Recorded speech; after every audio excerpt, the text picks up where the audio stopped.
From the heartland of America and the gateway to the West, good morning, good evening, wherever you may be across the nation, around the world.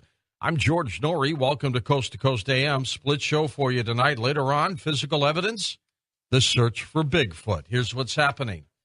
Well, another study about omega-3 fish oil supplements saying that they may increase the risk of aggressive prostate cancer by 70%. These fish oil supplements, credited now with a range of health benefits, they say could trigger prostate cancer. Experts found that the omega-3 fatty acids may raise the risk of the most lethal form of this disease by more than 70%. Researchers warning against omega-3 pills and recommending eating just 1 or 2 meals of oily fish per week. That's a dramatic story. Christian Wild, of course, expert on the heart. Christian, this is another slap to omega-3 fish oil, isn't it? It appears to be so, George, and I think we have to take it seriously, and I need to do more research on several studies because now there's 2 that seem to have this same indication. Yes. And at the same time, just 3 months ago, Harvard and the University of Washington showed that the biggest fish eaters, calculated by blood levels of omega-3, also live 3 years longer on average than people with low omega-3 levels. And then another study that I looked at, as I said, I haven't had really the time to get into this. I promise you I will between now and the next time we talk, and do more of a critical analysis of looking at the several studies. I want to understand why they've come to this conclusion. But there's another study that said that the immune system is so benefiting from fish oil and omega-3. And then we know about depression. We know about all of the different factors that we have been aware of and reading about for the past 30 years. So it deserves some attention for sure, and I need to do a better job on it because, as I said, I haven't had much time lately, but I will get into it between now and the next time we talk. Well, it's a breaking story, Christian, and I want to say, George, right now, one of the finest country singers that has ever lived is fighting for his life, and that's Randy Travis. Yeah, he had a stroke tonight. So let's keep a prayer for him. Tonight it was announced that he also had a stroke. He came down with viral cardiomyopathy just a few days ago. He is the best there is, and we wish him the best. Thank you for letting me just take that little detour.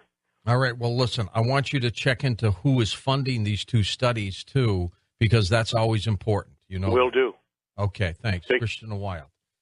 His website, myheartbook.com. Air pollution is harming people with weak hearts, even killing them, according to a big international study.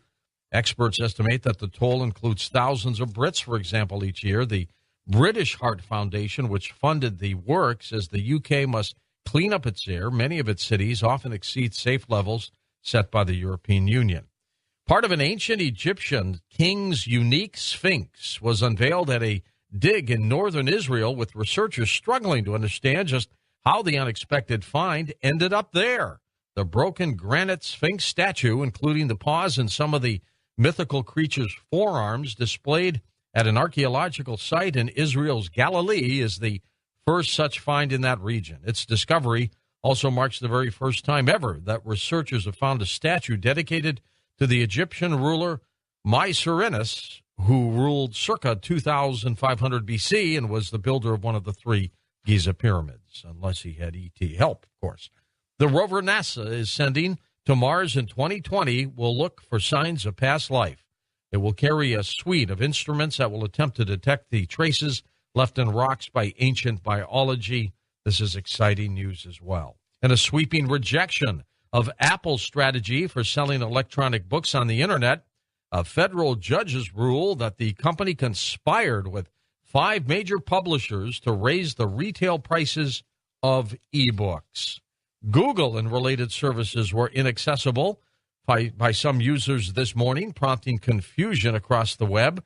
Reports of outages began around 9:30 in the morning Eastern Time, quickly spread on Twitter, with users asking if the problem was affecting others as well. By 10:35 Eastern Time, users were reporting that Google was back up. Google said it did receive reports of problems from service providers in West Virginia, North Carolina, Nebraska, and Georgia. Let's check in with the expert on the Internet, Lauren Weinstein, with us. What happened to Google, Lauren? Yeah, my usual full disclosure that I do sometimes consult to Google, but I'm not speaking for them on this, of course. I understand. Yeah, this appears to have been really a very limited outage, actually. You just noted the 4 states that were involved, and the total time of the outage appears to have been well less than an hour, maybe 40 minutes or so.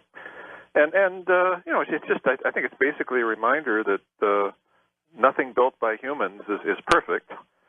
And, you know, when you really look at the uptimes on these systems, they're really very, very good. I mean, and when you compare how many times you've ever had an outage, you know, with Google or Yahoo or even, you know, Microsoft, whatever you want to name, the majors,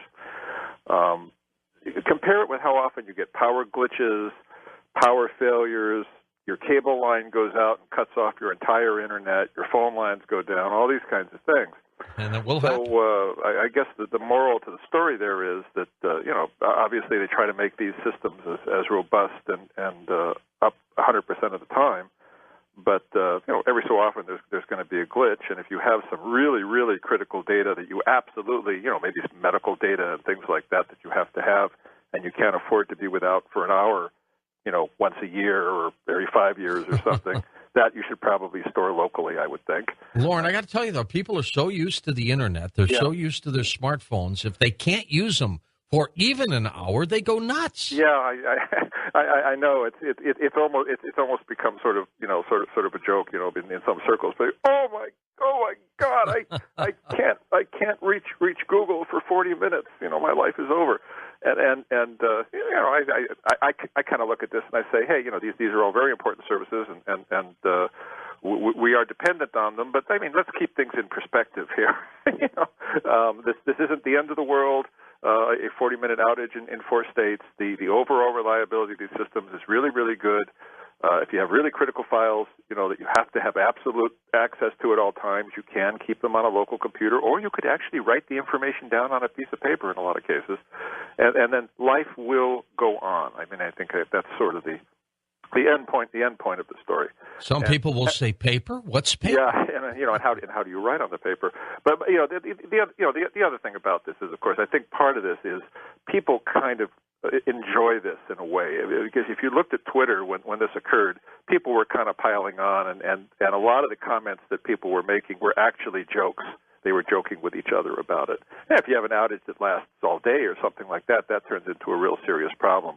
But a 40-minute outage restricted to a relatively small area that affected relatively few people, and with most people having excellent service almost all of the time, I think that's a pretty good record for anyone. All right, Lauren, thank you so much. And you know what? The weather's changing. Strange things are happening. We're going to check in with Scott Stevens, expert on weather wars, next on Coast to Coast AM.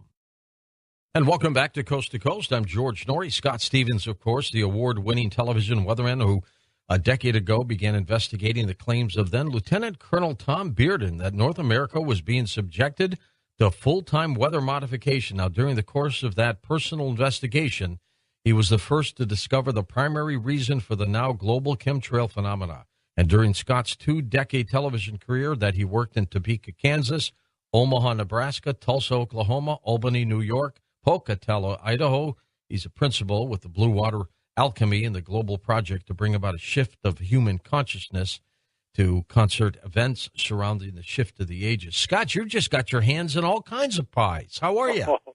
Oh, man, I'm so busy. There's so much going on right now, and there's things I'd love to tell you that are bubbling. I just can't yet. If we talk in maybe another week, I can share some more things. Whoa. But, you know, George, you've been so helpful in getting this message out there. You know, I had my epiphany in 2004, kind of went public with it in 2005, and, you know, within 3 months of doing that, I was invited to be on Coast to Coast. And so here we are, you know, 8 years down the way, and I've been on the show 8 times. And I think we've really made some progress in getting this issue out there and in front of people. Well, we're not done yet, Scott, as you know. No, we're not. Miles to go. It sure seems like it is. It is a marathon, and it is not a sprint. I was under the illusion that this might be a sprint, 5, 6, 7, 8 years ago, but it is definitely in every bit of a marathon. Give us the overview of a weather person, Scott. What's going on these days, weather-wise? Well, I'm in southern Colorado, and so we've all seen stories about fires in Colorado. And I was a little concerned last winter when the jet stream was set up. We were, good storm after good storm. It's like, all right, guys, we're going to get some snow. The next day, sorry, didn't get a thing. Had some wind. The clouds looked funky. A few flurries on the mountains. They got dusted, but nothing in the valleys. And this has been the recurrent theme for years now, where it appears that, storms are going to develop, but they just don't deliver what they should. And so that has been a frustrating thing for me, especially over the years. And that's kind of what got me into this whole issue, was trying to get my accuracy back in place. And so this was my frustration, because Sure. It was my accuracy that was just getting. It's a reputation thing, George. Of course, I've got an audience. Yeah. They turn to me 3 times a night, and you want to be right. You want to be right, and there's kind of the joke about the weatherman never being right. Well, we don't have to be wrong. We don't have to be. Well, with the technology you've got these days, you should be able to get a lot of this stuff right, don't you think? Okay. Yeah, they should. They should. We've got the technology. We've got the surveillance from space. We've got the ability to do remote sensing. We've got the computing power and the modeling to, really understand what these storms are doing. The technology is there. And it was, in my opinion, in 1998, when I really began to get frustrated by this, that we had the technology then as well. But now we're 15 years down the road. And I know why weathermen can't get it right. It's very apparent to me. Not so much to them or their audiences just yet, but there is a piece of data that they're not including in their forecast. There is something that isn't being included in their modeling of the atmosphere. And that's kind of what the whole show is about tonight. Scott, when you jumped into being a weather person, what was it? I mean, were you a little boy who loved the weather? What convinced you to do this? Boy Scouts. Ah, the Boy Scouts. I was in the Boy Scouts. I was 12 years old. And 12 was a big year for me. My parents had gotten me a telescope, and that triggered my, amateur astronomy bug that still has a big, huge bite on me. I love astronomy. The other thing was the Weather Merit Badge. And I was, working towards the Eagle Scout. Sure. And I just was looking for merit badges that I would enjoy doing. And so it was the summer of 1978, and I started the requirements, going down that list of requirements for the Weather Merit Badge. And one of them was to build an instrument cluster, anemometer, rain gauge, and so forth. So I did all that and start observing the weather. And so that was, I had to do it for a month and watch the evening news, check my observations against the weatherman and his forecast. And so, that was July of 1978 when that's the month I'm going to do this. By the end of July, I was hooked. I was hooked on weather. I was already big into news, but the weather, just kind of, stood up and said, hey, you're going to like me. And I did. I really was did. it easier to predict then than it is now?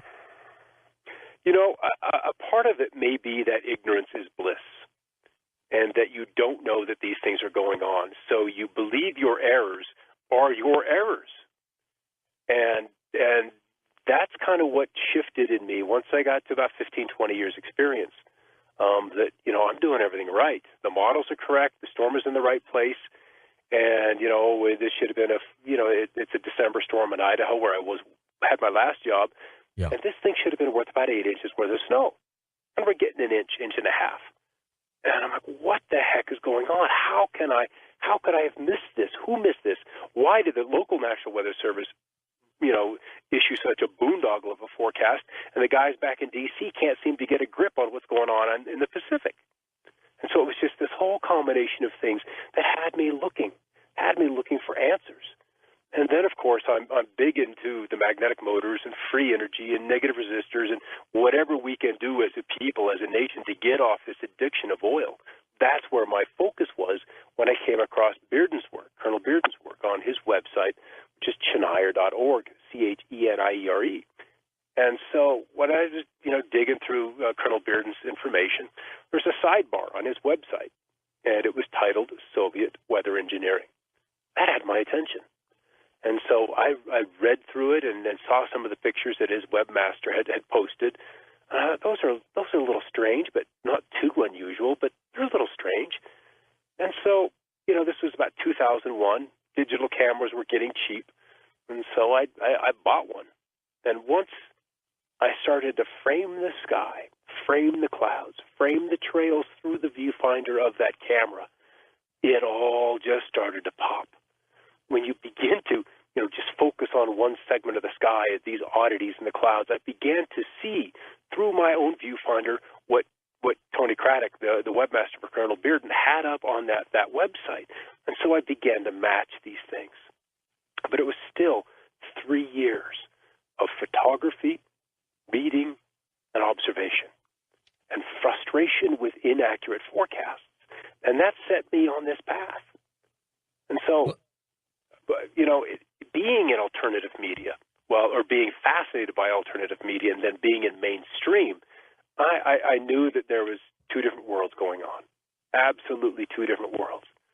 Whereas as a reporter for the evening news, you are ecstatic to get 90 seconds to tell your story. Now, George, how many guests could you do justice by giving them a 90-second interview? Well, you can't. We do little news snippets, but in terms of solid information, you got to go in depth. Yeah, you do. And so that was my hang up with the news, is that early on in the day there was an editorial meeting chosen. How are we going to present this story?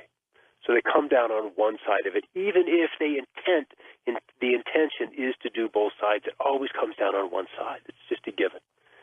And so I was deep in alternative media, because I wanted to see it all. I wanted to know what was going on. And so even as early as 98, I'm seeing these stories about chemtrails. And I'm kind of giggling, thinking that these people have lost it. These are jet aircraft exhaust plumes. VFD, big deal. And, and then the stories keep coming up. And then on Clifford Carnicom's site, there's this picture of this, an old DC-9 with, the skinny wings. But this trail is iridescent in color, and it runs the full wingspan. And I'm scratching my head going, well, that's curious. Maybe it's just, kind of an experiment. Yeah. Because I hadn't certainly seen something like that, in my skies. Now, had I?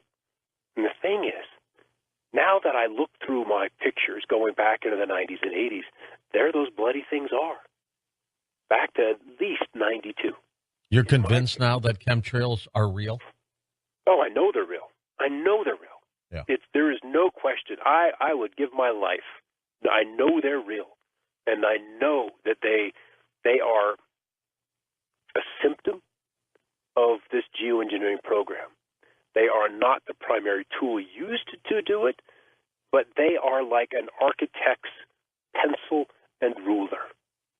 If you're going to draft something, you start with lines. You start with straight lines. And so what today they are doing off in the Pacific, because I'm in the western states, and so that's really kind of where I'm focused. There's just so many other places in the world that I could get lost into and examine everything, but I have no life. And I don't have time to do all that. So I'm looking at the western U.S. And today, there's a little storm. I mean, it's not big. It's a little storm well off the California coast. But there's this strong northerly flow that's very visible on the water vapor imagery, the 6.5 micron imagery. You can go to the Weather Service's site and see that. I pay for a subscription site to weathertap.com. It's like $8 a month, and it's worth every penny, because what you get off the National Weather Service's webpage is not good. It's coarse resolution. It almost looks as if they're trying to hide data. The data is just so crappy. Hold on for a second, Scott. We're going to take this break. We'll come right back with you on Coast to Coast AM. Welcome back to Coast. Scott Stevens with us. We'll take calls with Scotty next hour as we talk about weather manipulation and modification. Let's go back a little bit, Scott. Tell us more about Lieutenant Colonel Tom Bearden. Ooh, that's a gentleman that I'd love to have had dinner with or have dinner with. I've talked to him a couple of times on the phone. Certainly not within the last 2.5 to 3 years. He's bright. He would love to be on Coast to Coast and would love to talk about these things, but he's just kind of been made aware that he can't. And so, you know, it's just you either talk and you risk consequences of somebody coming down on you or some buddies coming down on you, or you do what you can under the table on the DL and hope it's enough. And so I respect him for his work, but love to have been in on some of his briefings in the 80s when he was, briefing the Reagan White House about, what the Russians were doing with scalar technology and their directed energy weapons. And, because we were probably doing those things as well, with Tesla's work.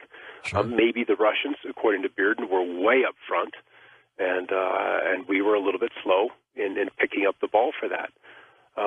Something else that Bearden is big on is the Japanese Yakuza being one of the prime makers and movers and shakers in this world of geoengineering. But I can't get behind that. I just don't see that being the primary impetus for what we're seeing in our skies. So, we have some differences, but, without him, I probably wouldn't be here tonight.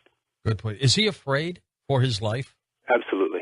He is. Absolutely. That's what I thought. And that is my gift in not having ever had to sign a non-disclosure agreement.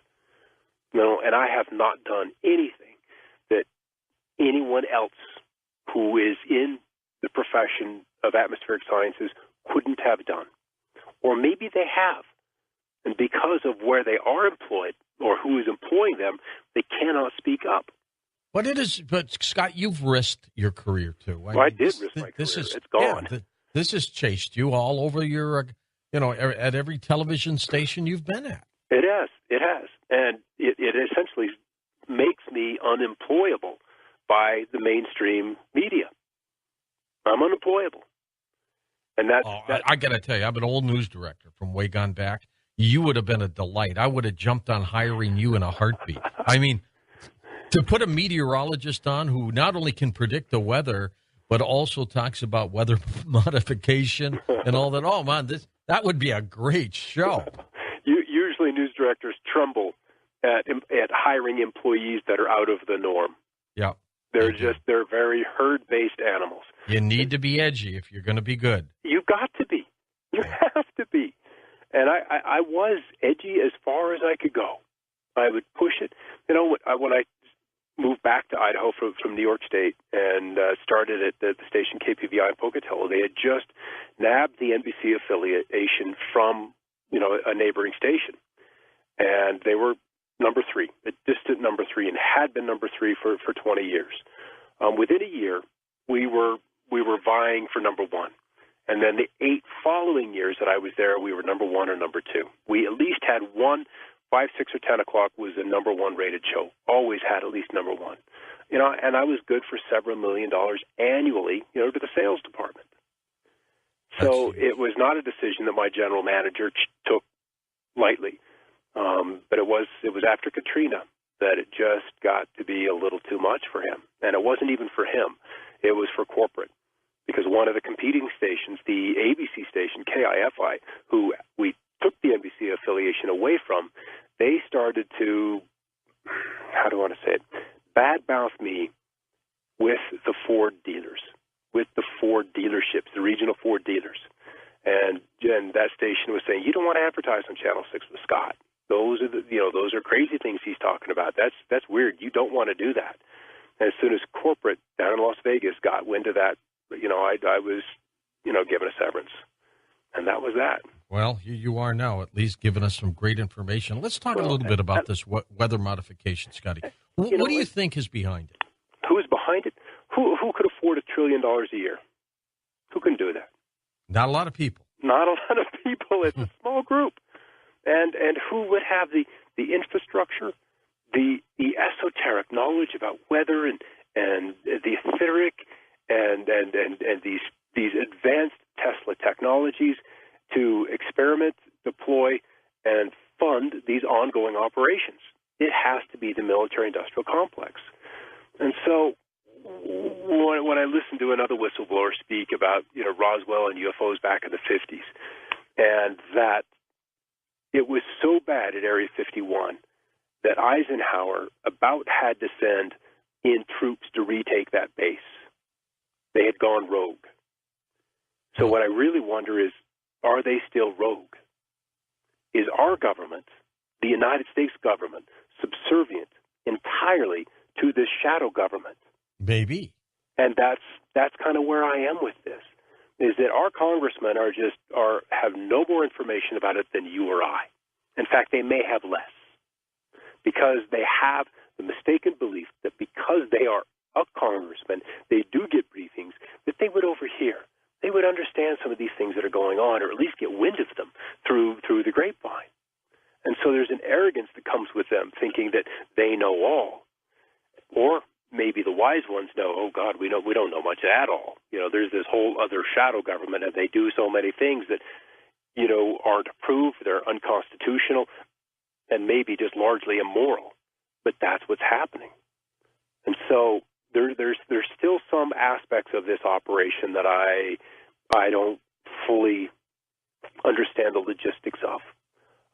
And in particular, it's the ground-based operations. How do you deal with a fleet of planes that numbers every day probably bumping up on 1,000, probably somewhere between 700 and 1,000 planes on this continent, Mexico, U.S., and Canada, that need to be serviced, that need to have flight paths, that need to be free of interaction with the civilian fleet. And to keep it a secret. And to keep it a secret. That's big. So but I think we're getting to the point where enough of these guys are old enough that their health is questionable. They see what they have done. They understand what they've done. They know they participated in vast compartmentalized programs. But with 30 years, 40 years of hindsight, and now being out of the military, non-disclosures expiring after 40 and 50 years, that some of them are going to talk. And I think that's going to bring some clarity to what's going on. And I believe there's going to be some tight integration with technologies that were recovered in the 50s and then deployed in the 60s and 70s and so forth. Probably, maybe we don't need to go there. Probably with these triangle craft. I know you had a show a couple of days ago. Just did, yeah. That dealt with them. And they seem to be the home base for these planes. There could be enough of those planes, those craft, airborne, that these chemtrail planes never have to touch ground. Well, they never have to be on terra firma. Why would they manipulate the weather? What do you think? What's their reason? I would say, why not? If you know you can, and nobody's going to know you are, why not? Let's make something of it. Let's make money. Let's make misery. Let's make money. We have power. If you own the weather, there's just not much that you're not else going to own. Because you're dealing with droughts and floods and hurricanes and tornadoes, and the earth then becomes the disaster machine of choice. And you can target specific locations, for these events. So, that's probably the biggest question that I get is why would you want to do it? And my answer is, why wouldn't you want to do it? And the one thing these people really get addicted to is power. That's their drug of choice, is power. They have nothing else to do they, Scott? They're bored. And they've got all the money they need, so it becomes this adrenaline, egotistical power play. And I think at some point, this planet is just going to give them the finger. I don't know how that's going to happen. But I think there's got to be an end game. Whether this end game is something they've already seen or already working out, and maybe that's a handing over of these programs back into the civilian sphere of influence, saying, we've got a global warming issue, we need to do or a climate change issue, because we know it's not global warming, it's just climate change. But is climate change really happening? Because my assertion is that since this began in the 70s, we really don't know if the planet is warming or cooling. We really don't know if there's desertification going on. We don't know these things because that data, the natural weather, has been corrupted by these operations. And we don't know if we're in a cycle or not, regardless of the manipulation. Right. I mean, we're always in a cycle. I think our knowledge of the sun and the Earth's climate is getting better. But to be able to stick your finger on a chart and say this is exactly where we are on this cycle, I don't think we're that good yet. We're getting there, but I don't think we're there yet. And then if they can blame all this crazy, crazy weather on climate change or global warming, then the politicians are going to come to the people, a la Al Gore, and say, guys, we need money. We need money to fix this. We need money to change how we interact or are impacting this planet. And we can only do that with more money. So it's not like we don't have solutions to the carbon dioxide and the burning of fossil fuels. We've had those answers for, 100 years? Yeah. Since Tesla's been around? Well, what are you seeing now, Scotty, as a weather forecaster? What are you seeing out there in terms of anomalies that are bizarre and strange to you? Oh, boy, because they come at so many different scales. I was watching a crazy squall line roll through Indiana and Ohio and northern Kentucky today. And this thing was behaving not like any squall line I've seen before, certainly not in classic thermodynamics. It doesn't happen. The line raced through, but yet the southern end of it, this whole other cluster of storms, was developing and then moved almost due north. Meanwhile, that whole squall line was moving east.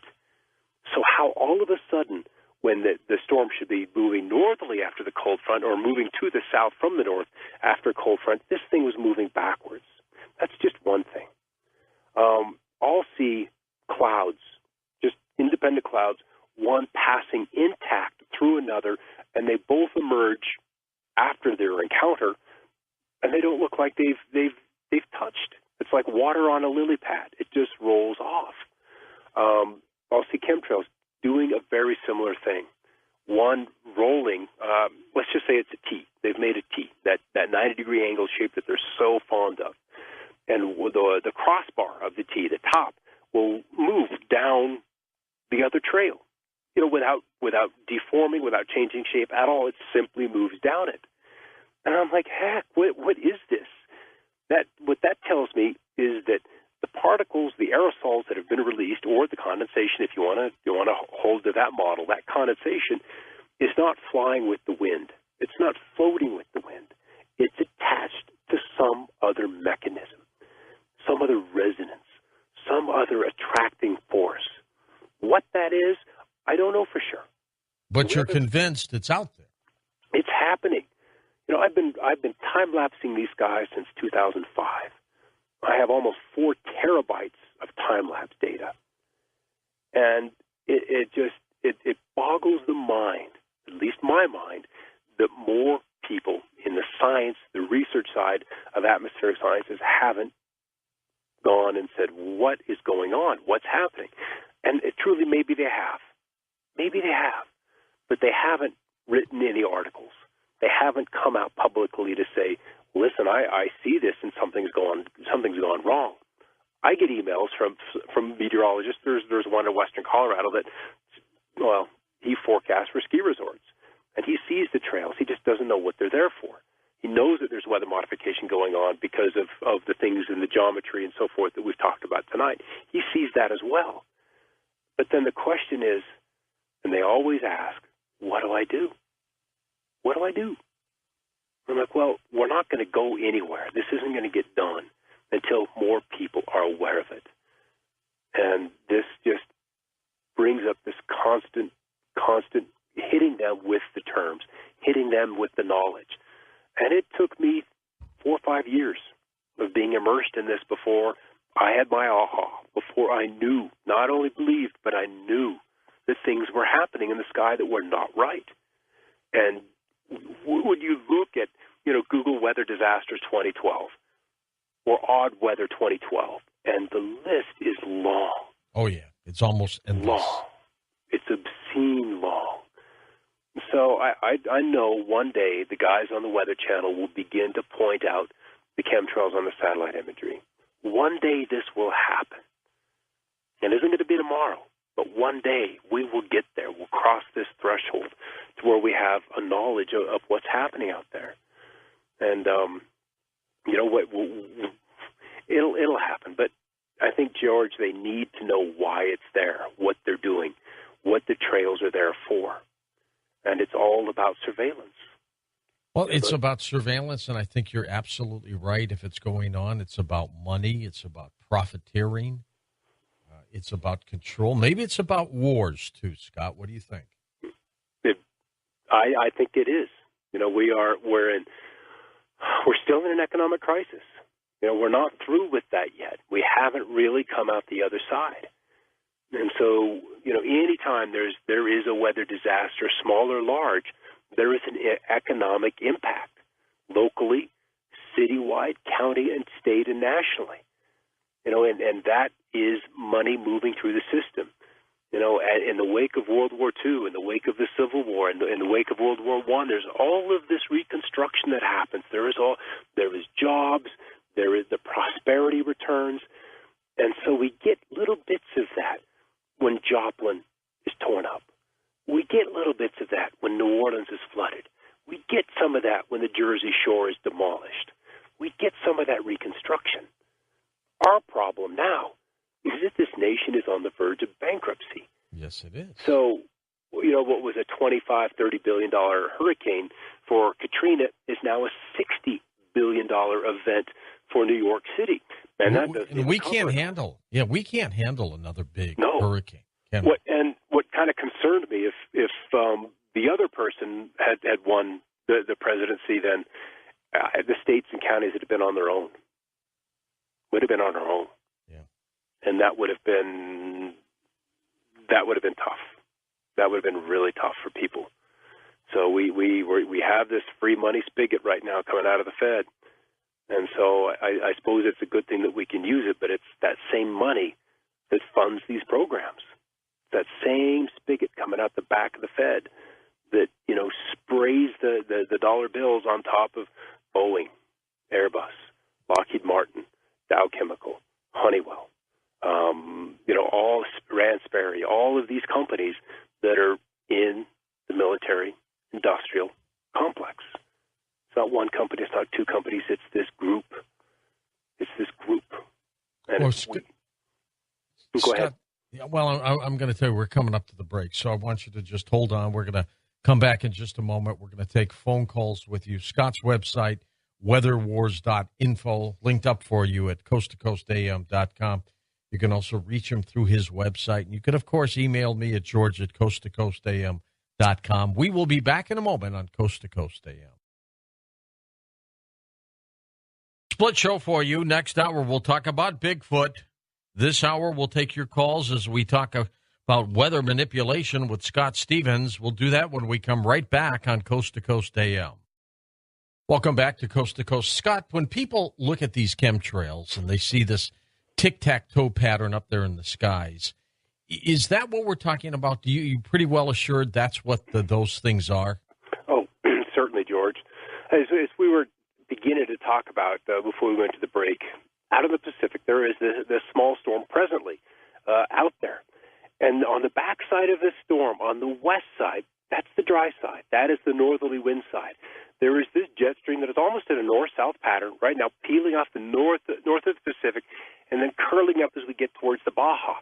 Now, just west of this little storm that only shows up in the water vapor imagery, you'll see ticks, short ticks, maybe 40 to 80 miles in length, and there are dozens of them. So they've got planes out there just checking on how the northerly wind, the this trough of low pressure is working out. So they'll overlay this grid just like graph paper. And what happens if graph paper, if you were to take your two hands on either side of the graph paper and begin to torque it, begin to twist it, pull one side down and push one side up, you'll see those lines on that graph paper begin to deform. And this is exactly what those lines do in the sky when these trails begin to fly with the wind, or are revealing how these artificial waves that are introduced into the atmosphere are moving the wind or changing the direction of the wind. So they need to have some tool, some mechanism up there to trace, to follow the flow of the wind. Now, the regular weather service simply sends up balloons twice a day, 0Z and 12Z, 5 a.m. and 5 p.m. On Pacific time. And they get temperature data, wind data, humidity, pressure, and so forth. And that is the foundation for the National Weather Service's model, are these sensed and satellite data. Satellite, basically can tell the temperature of the top of cloud tops. They can sense these things remotely.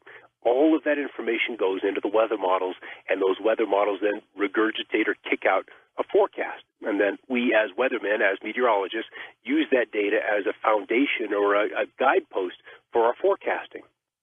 Now, what these trails do are give these other weather makers incredibly accurate global data about what all of these different layers of the atmosphere are doing, all the way from the marine layer to 50,000 foot up. And we've talked about chemtrails in the sky. Those are jet aircraft leaving trails. Yeah. There's also something called ship trails. There's another fleet of ships. This time they are surface-based ships on the ocean, cruising the Pacific, cruising the Atlantic, and you can see in the marine layer off the coast, west coast of U.S. and Mexico, these plumes that these ships leave. And what's curious is that these ships will establish a grid in the bottom 8,000 feet of the atmosphere in the marine layer. And this grid lights up on satellite imagery, and you can see this, that they're also engineering this bottom layer of the sky. So it's all about information, George, and what they can do with it. If there's a cold snap coming from the west and that Arctic air is going to reach Florida in a week's time, any speculator who's in the futures market would buy orange juice futures or grapefruit futures. You're right. No, you're right. That's what you do. Yep. And then the price goes up, by 4, 5, 6 cents or dimes, and you've bought millions of dollars of options, and you in a week's time double your money. Let's go to the phones. Ricardo is in California. He'll be our first caller of the hour. Go ahead, Ricardo. Hello, George, and to your fine guests. Good evening to both of you. I've been watching this process since about 1999, actually. And in 2003, I started photographing and taking dozens of photos until the present time period over Novato, California. And I saw a particular grid that was a constant. It was like an apple pie, top of an apple pie, the lattice work on a pie. And it was constant back and forth, and I could see that airliners were flying to Oakland International, SFO, and San Jose International, and they were not flying these patterns. These planes that were doing this were at an altitude that were about another 20,000 feet above the regular normal airliners that I would see landing over the Bay Area and leaving the airports. And I would take the highest point in San Francisco I could go to was at a place where the High Sears area was a Sears store on Masonic Boulevard at Gary Boulevard. And I would stand there and just watch with 10 times 50 binoculars and then photograph these things. And the funny part is that in Marin County, I've been watching for the last several years now, and they fly in unison straight across the whole sky and make a pattern about half a mile to a quarter mile apart, and then start localizing closer and closer. And the cloud format is very thin first, ejected from the planes, and then becomes very wide after about 10 minutes, 15 minutes to 20 minutes. Normal planes eject their exhaust, and it disappears in 15 seconds to about a minute at most. And one thing that I can say is on normal days, you can see airliners flying, and why aren't there chemtrails on other days, or the exhaust the other way around when there are no planes. But you see chemtrails just everywhere, and sometimes I see planes flying left and right to the airport, but there are no chemtrails, just the basic exhaust. And this is very scary.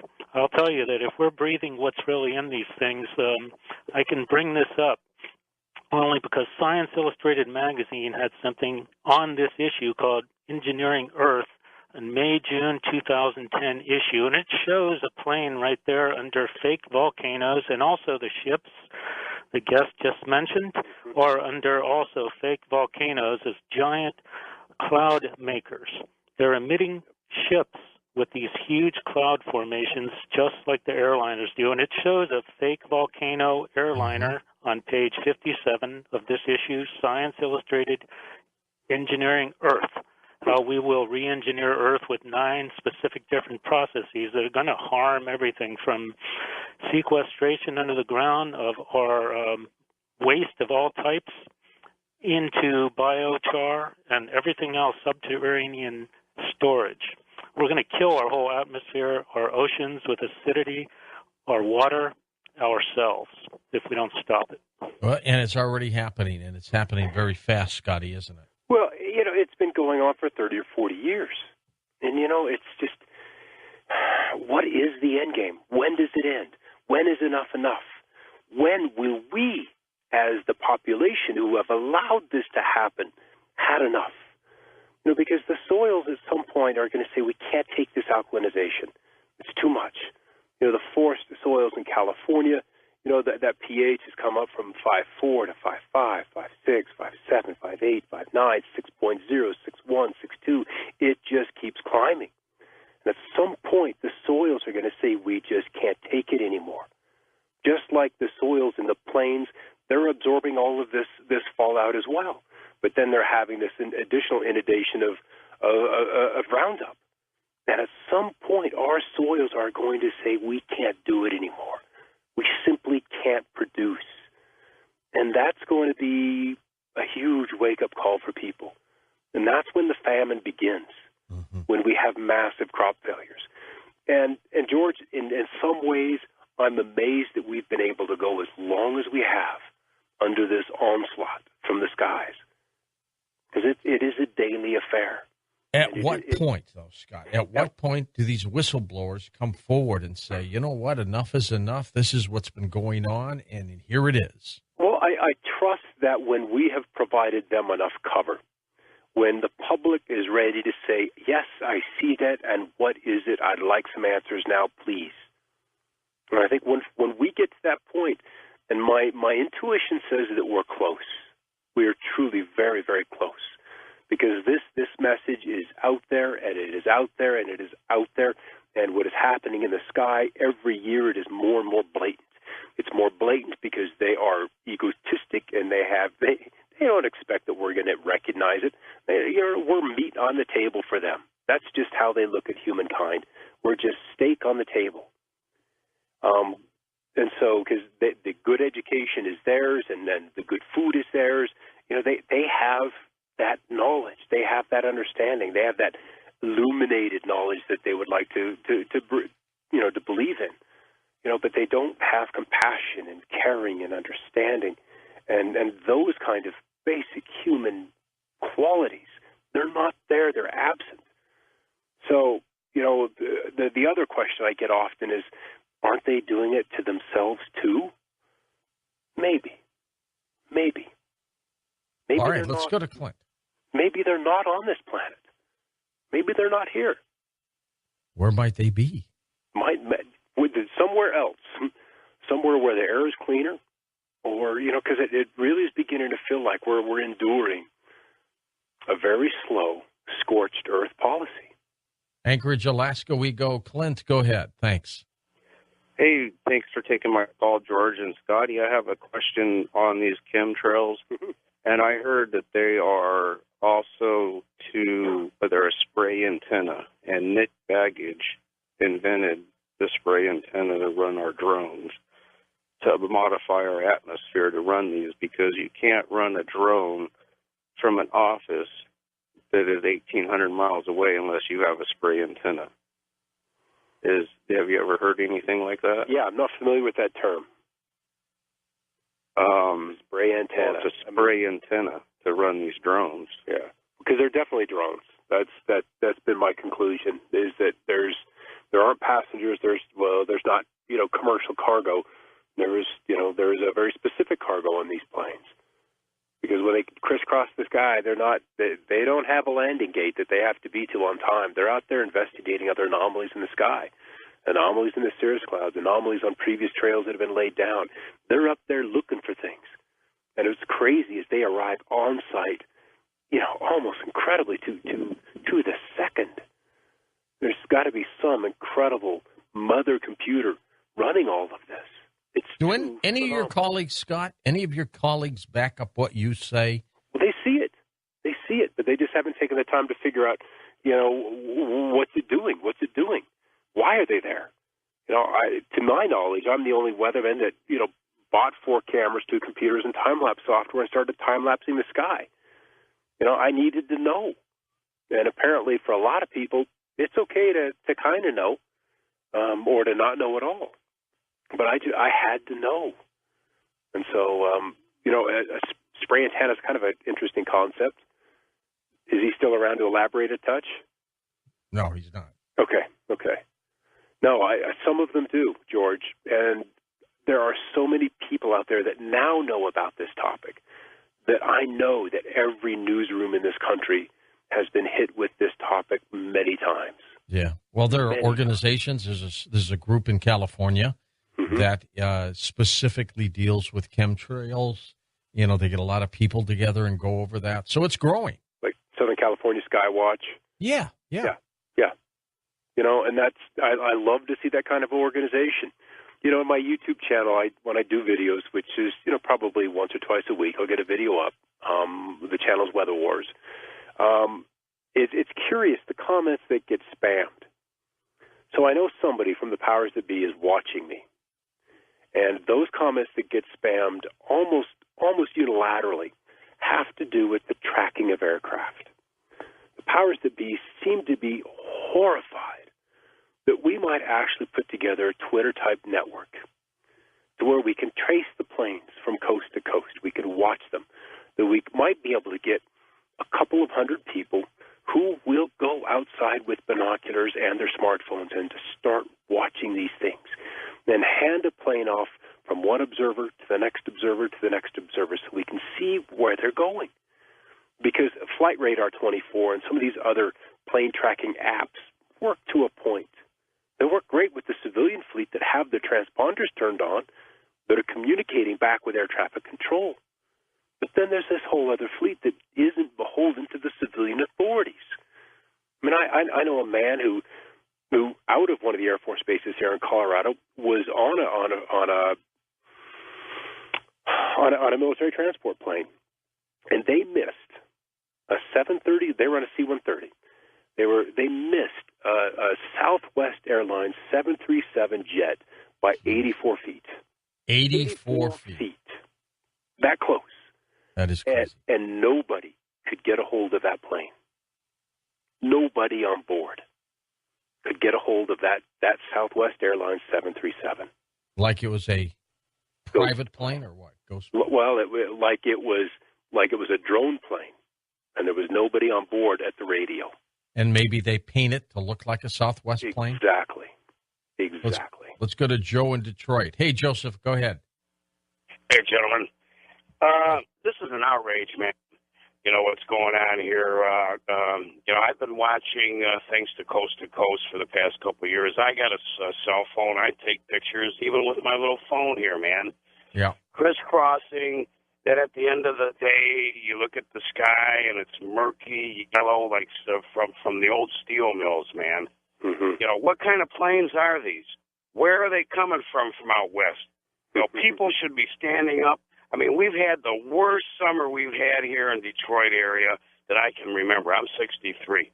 I mean, steel gray skies, George, you remember those skies during the winter? Every day. Rain, man. And, enough. I mean, where are these planes coming from? What kind of planes are these? What can we do? I tried to tell a friend about this. They looked at me like I'm crazy. I said, "Let me show you the pictures." I sent the photos, and then they didn't know what to say. Yeah, and that's the big thing. Joe's got the big thing. What can we do, Scott? Well, you're doing what you can do, and that is just informing without hyperbole your neighbors, your friends, your family, because it may take a dozen instances where they hear the terms, where they're confronted with the information before either A, their curiosity gets the better of them and they start investigating for themselves, or two, they see something in the sky that they say that they know shouldn't happen naturally. And then after seeing that bizarreness in the sky, they're like, oh, I get it. It's really happening. I see now. That's what convinced me. I had my moment like that. And it was a blue sky day in Idaho in August of 4. Not a cloud in the sky. Humidity up there was less than 20%. And there was this ugly lime green 747 that went from the northeastern sky to the southwestern sky and leaving this trail that was so thick. I'm like, what the heck is this? And that was my first chemtrail that I looked at it and went, oh my goodness, that's it. That's one of them. Now I'm on board. Now I just have to figure out what they're doing. I see them all the time. I do too. And George, I would bet that 98% of the trails we see in the sky, short or long or persistent, are all chemtrails. These engines of these jets, these Pratt & Whitneys, these Rolls-Royce, these GE engines are so efficient. They're high efficiency, bypass their turbofans. They're very, very efficient. I mean, they have to be.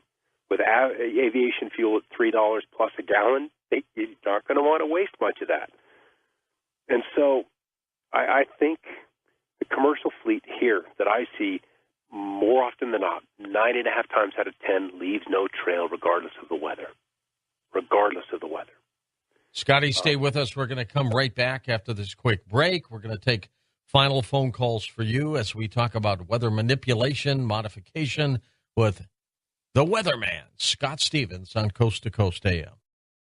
Well, next hour, we'll talk about Bigfoot. But when we come back, of course, with Scott Stevens, weather manipulation, modification, we'll take your final phone calls here on Coast to Coast AM. Welcome back. Scott Stevens with us. Scott, have you ever had a weather person or scientist pull you aside and go, you know what's going on, so do I, but I can't say anything? That ever happen? I had that happen about 30 years ago, maybe 25.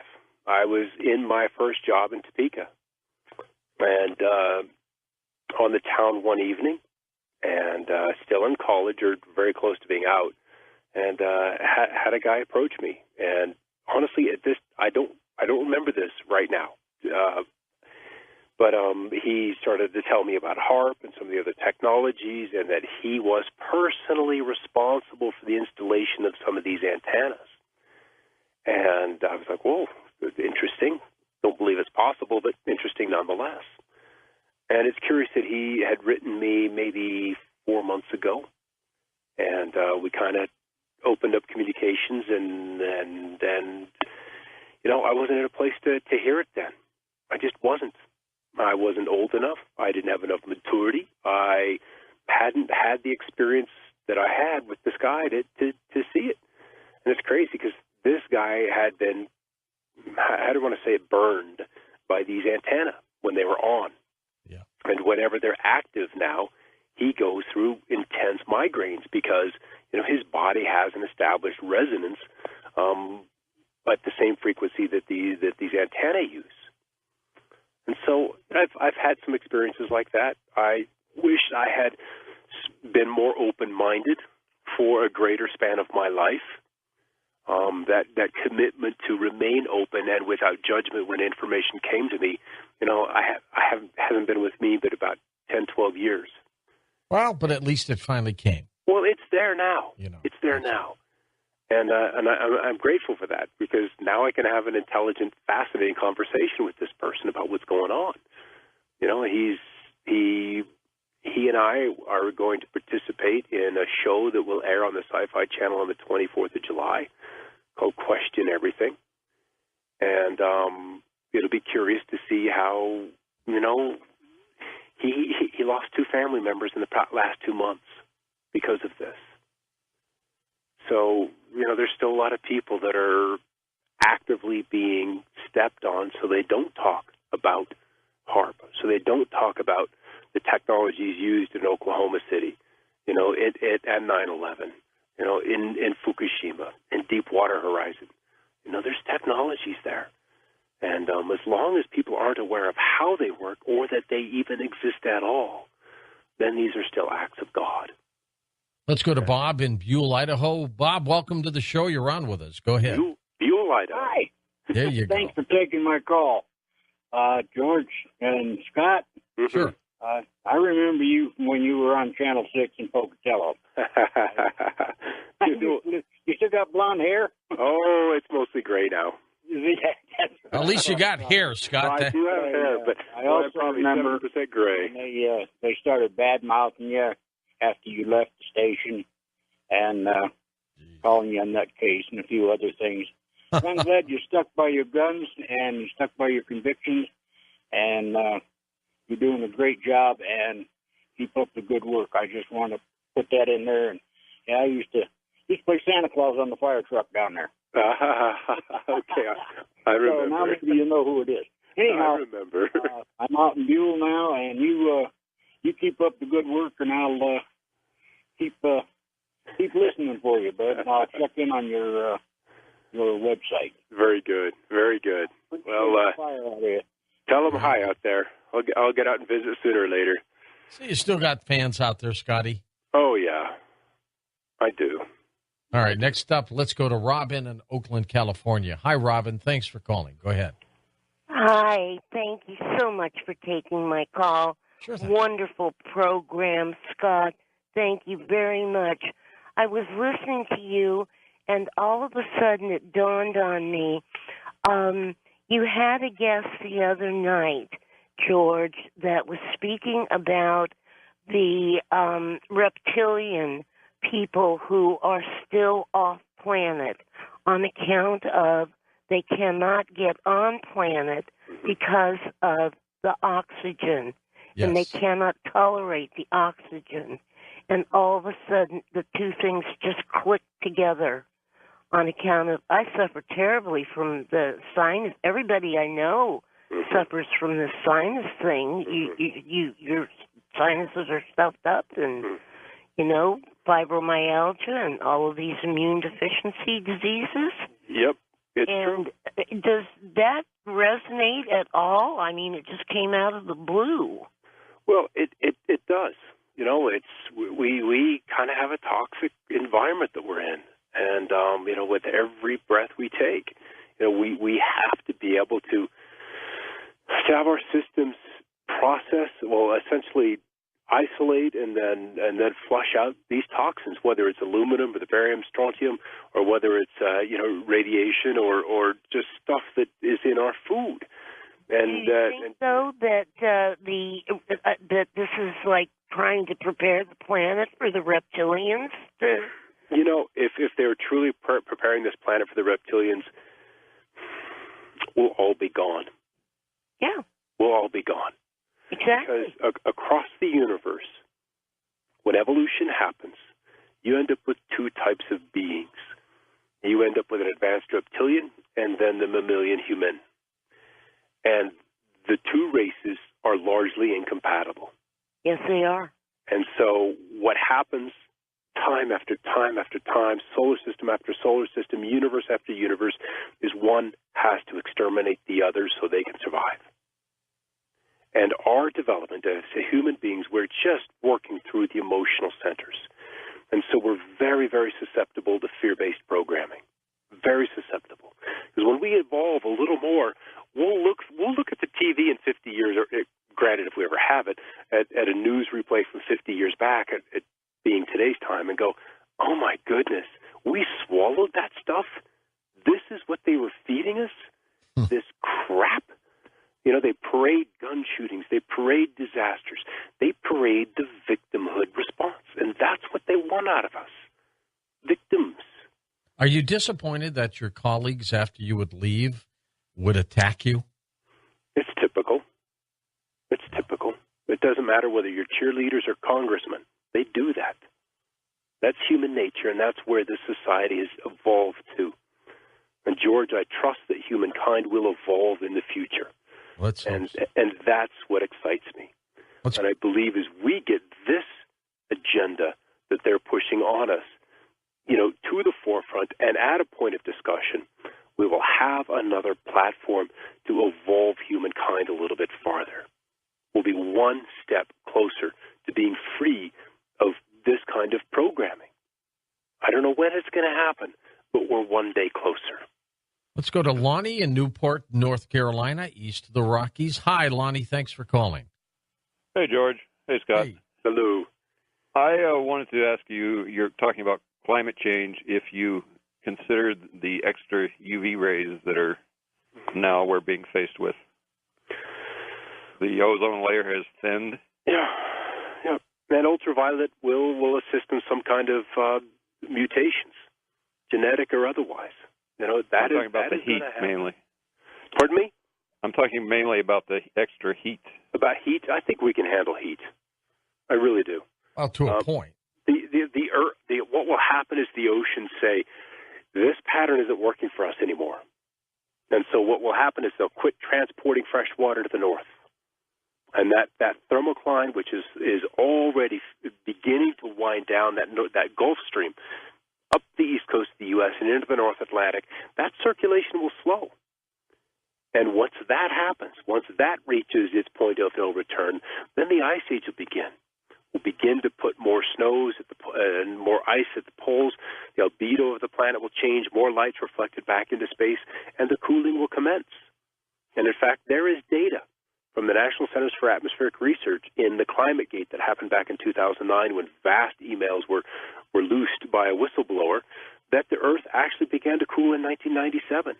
And their concern in Boulder is not what do we do about global warming, but something purely political, and how do we hide the decline in temperature. Climate science is corrupt. It's politicalized. It's been politicized. Has it been bought off? It's been bought off. It's corrupt. So when you hear these climate change, these global warming stories, all of that is simply a cover for the weather modification agenda and to get us pliable to pay a carbon tax. That's something I'm willing to do. Are we having more or less chemtrails this year? I think it's more. More planes, each and every year, more planes. And that's going to mean more stuff in the atmosphere. More stuff. Go to Grants Pass, Oregon. Hello, Hugh. Thanks for calling. Go ahead. Hello, George. I hope you can hear me. Yes, we I had can. to wait a long time to get through. Yeah. I'm the man who's been abducted all his life. I've been operated on by reptilians. After one of those instances, I ended up at the World's Fair, and through Margaret Thatcher, I met a woman I'll call Katz. She owns health food stores throughout Canada, and she grows big gardens. The chemtrails contain aluminum. Monsanto, Scott. Can you hear me? Oh, I can. Okay, Monsanto has already made and is selling seeds that grow in aluminum. Regular seeds won't. They get a few days old and they die. Monsanto is behind this. Monsanto is owned by a German man. I hate to say Nazi. I'm German myself. No. Great. I've been watching this since the age of... Hugh? Hello, Hugh? Yes. Monsanto's a public company. It's not owned by one person. Okay. Back then, I believe it was. It was started by a German man. I don't know who's behind it now. I haven't kept up. But look to Monsanto, Scott. Yep. Your answer is there. Yep. And part of what we talked about the last time I was on, George, was the Ormus and the monatomics in Ormus. Talk about that again. What is? Yeah. They're going to help gardeners. It's going to help gardeners and farmers deal with the aluminum in the soils. It's going to help them deal with the genetically modified foods. Because what element 44, ruthenium, does in with GMO seeds is begin to, in probably 2 to 3 generations, unwind that genetic engineering. It will revert the plant back to its heritage self. And this is so important, that this planet has given us the answer to our pollutions. I envision a day where we can get retired oil tankers, when we finally move beyond this age of petroleum, and we could bring in clean seawater, do an alkalinization of that seawater to create this ormus, to create this liquid manna, and run it up the old pipelines and to the farmers. And so we can repair these crops. We can repair the wheat. We can repair the cotton. We can repair the soybeans. We can repair the rice. We can bring back these plants to their natural state so that, number one, our health is returned to us. So we don't see these diseases showing up in children before they go to school. The attention deficit disorder, that they don't need Ritalin, that we don't need Ambien to go to sleep. We can fix these things. I mean, ormus, when it's brought into the body, allows for two-way communication throughout the organism. So when there's tumors that are growing, the body then gets communication back from those cells that have gone haywire, saying, "Oh, I have a problem in my lungs. I've got a problem in my liver." When we see how we can fix these things, and when we establish that two-way communication with the addition of monatomics to your regimen, your detox regimen, amazing things can happen. Amazing healings. All of a sudden, cancer is dead in its tracks. And diabetes begins to wind down. Male fertility. Fertility is one of the incredible things that ormus does. Sperm counts go through the roof. And then the genetic packages that the man delivers to begin to bring life to his wife are perfect. And the babies are born with high birth weight. They go full term. They begin to walk at 9 months and talk at 14 months. And they're ready to read and spell by 2. We have these things now, George. We can do this. And that's ormus. So we've got all of these toxins in the sky. We've got oceans that are not healthy, but we have solutions. We just need leadership. Let's take a few more calls. David in Anchorage, Alaska, west of the Rockies. Hi, David. Go ahead. Hi. Yeah, I heard this from a friend of mine who was expert in Tesla technology, and because of that, he was invited onto a job. He quit. But his job was to disable alien technology, ancient alien technology, different things that are placed all over the earth for weather control. And he got down into one of them and realized what it was and quit. They allowed him to quit. And one of them was in Alaska. Apparently it's a pyramid here that was underneath the ground that they eventually nuked to shut it down. But these things were set up to control the weather, stabilize the weather, make the Earth not completely weather disaster free, but to stabilize it in the greater ranges to make it harmonious for life. And our government and the world government, if you will, is systematically disabling these things. Yep. And I was wondering if you thought that possibly the reason that they were disabling, I don't know why they're disabling, by the way, this is a real question, is that in order to use the weather as a weapon, if you have a system out there that's fixing the weather all the time, then you can't really predict what it's going to do. How do you speed if cruise control is on? What? Shut off the cruise control. Is same thing. How do you get your car to speed if the cruise control is on? So that's what they've done, is they've disabled the cruise control, that which keeps the system stabilized. And this is where probably the last 2 years I'm really, really pushing into that this technology is ancient. Because when I look at satellite imagery that goes back to the very, very beginning, 1960, 1961, 62, 63, there are anomalies in the skies. And these pictures that come back from these satellites have annotations on them by the guys receiving the imagery. And they're flabbergasted by the squares, by the geometry, by the curls. So it is possible that this technology uses the life force of this planet to cradle the weather, to hold it in place, to contain it. That's very, very possible. And NASA's solar wind project is called Enlil, E-N-L-I-L, and he was Lord of the Command. He was the top Anunnaki on this planet when they came, 430,000 years ago. And they're still around. It's a small world, isn't it? They're just off-world right now. Small Not world. completely. But Scotty, we're going to wrap things up. First of all, you stay safe, man. You get into very controversial subjects. Well, what'll happen will happen. And I trust that I'm safe and that I'm protected because we have a mission to do. There's a mission to do. We've got a cycle to close. This is a 26,000-year cycle, and it needs to be brought to a close so we can begin something new. All right. It's just time for that. Stay safe, all right?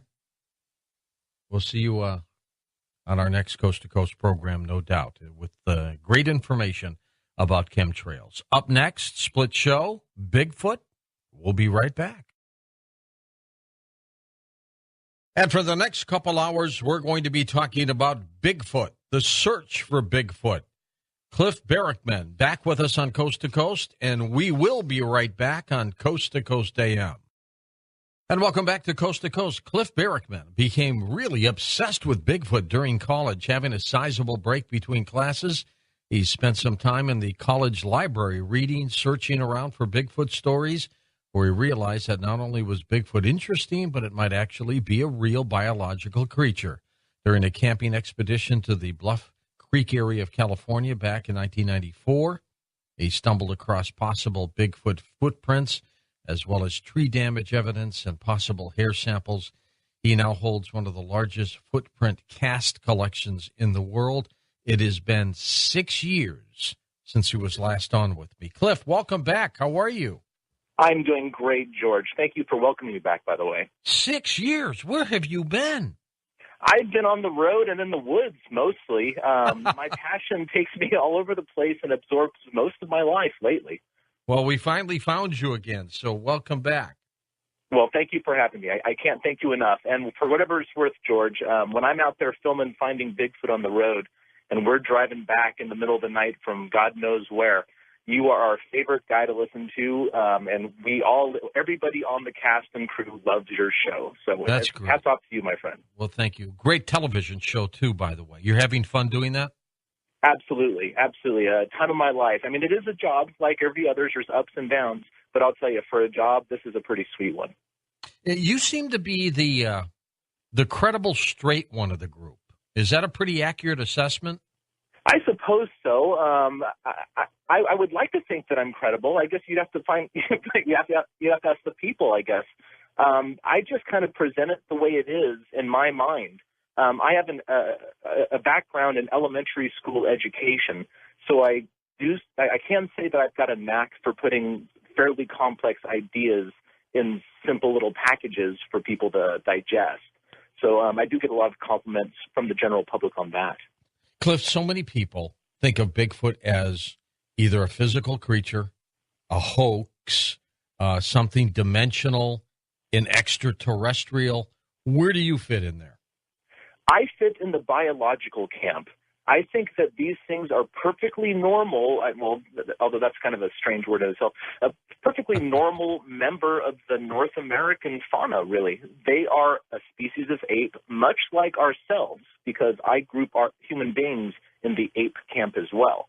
And they are a perfectly normal creature that lives out in the woods, just like bears and mountain lions and other sort of large mammals. Might they be a little more intelligent than the so-called primates of this era?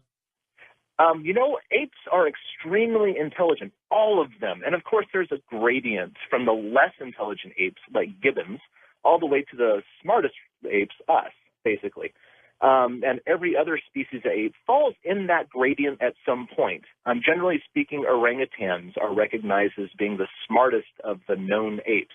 I do think Sasquatches are probably a little smarter than orangutans and probably almost as smart as us. They seem docile, Cliff, are they? By and large, yes. They don't intend us any harm, certainly, although they can be very, very frightening at times. They do bluff charges and a lot of the other behaviors that we see in the known apes, like rock throwing and screaming and all that sort of intimidation display stuff.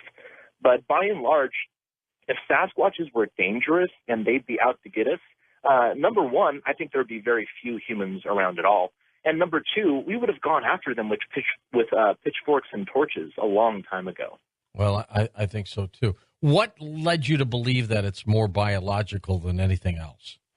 Well, you know, it's the data, really, when it comes down to it. Not only the physical data, things like hair samples and footprint casts, but also the sighting reports. Because by and large, 95 or more % of the sighting reports simply describe an ape-like creature walking on two legs. When those creatures, the Sasquatches, are exhibiting some sort of behavior, in almost every case, that behavior can be found in the known apes, whether it's rock throwing or jabbering at one another or communicating or whatever it is. Everything I've experienced personally, and I've been around Sasquatches a number of times, every time I'm around them, all I get from them is basically ape behavior. Now, that's not to say that other reports of more strange things don't occur. Certainly a lot of people report very, very strange, things, invisibility and whatever. But I personally have never run across that. And certainly I have some very intelligent friends that are very, very steadfast in the paranormal camp. But so far, my personal experience leads me to believe that these things are extremely intelligent apes, very similar to human beings. And there can't be too many of them, Cliff. What do you think, if we had to estimate? I suspect they're very rare. They're probably the rarest of the large mammals in North America, certainly. And I have some experience abroad as well in Asia, but North America is where I do most of my work. But I believe that they are very rare. And at one time I thought they were much more plentiful. But it's actually my studying of the footprint casts that leads me to believe that they are pretty rare. Because like in the Bluff Creek region, for example, between 1958 and 1967, even though there were a number of footprint finds, almost all of those footprint finds can be attributed to like 4 individuals. And that's also true of the Blue Mountain evidence from 1982 until really 1996, in that range. Most of those footprints, and there were about 30 or 40 different footprints found, again, come down to about 3 or 4 different individuals. Have you been following the Bigfoot DNA cases lately? Oh, of course. Not terribly closely, because so much of following the DNA stuff really comes down to speculation, since everybody's been so tight-lipped about it. And I'm not really one to speculate about what other people have been doing. But certainly the Melba Ketchum thing caught a lot of headlines.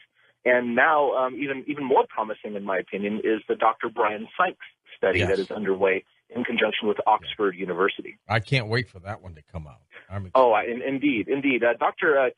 Melba Ketchum, everybody had a lot of hope in Melba, and she very likely has some good samples in her study.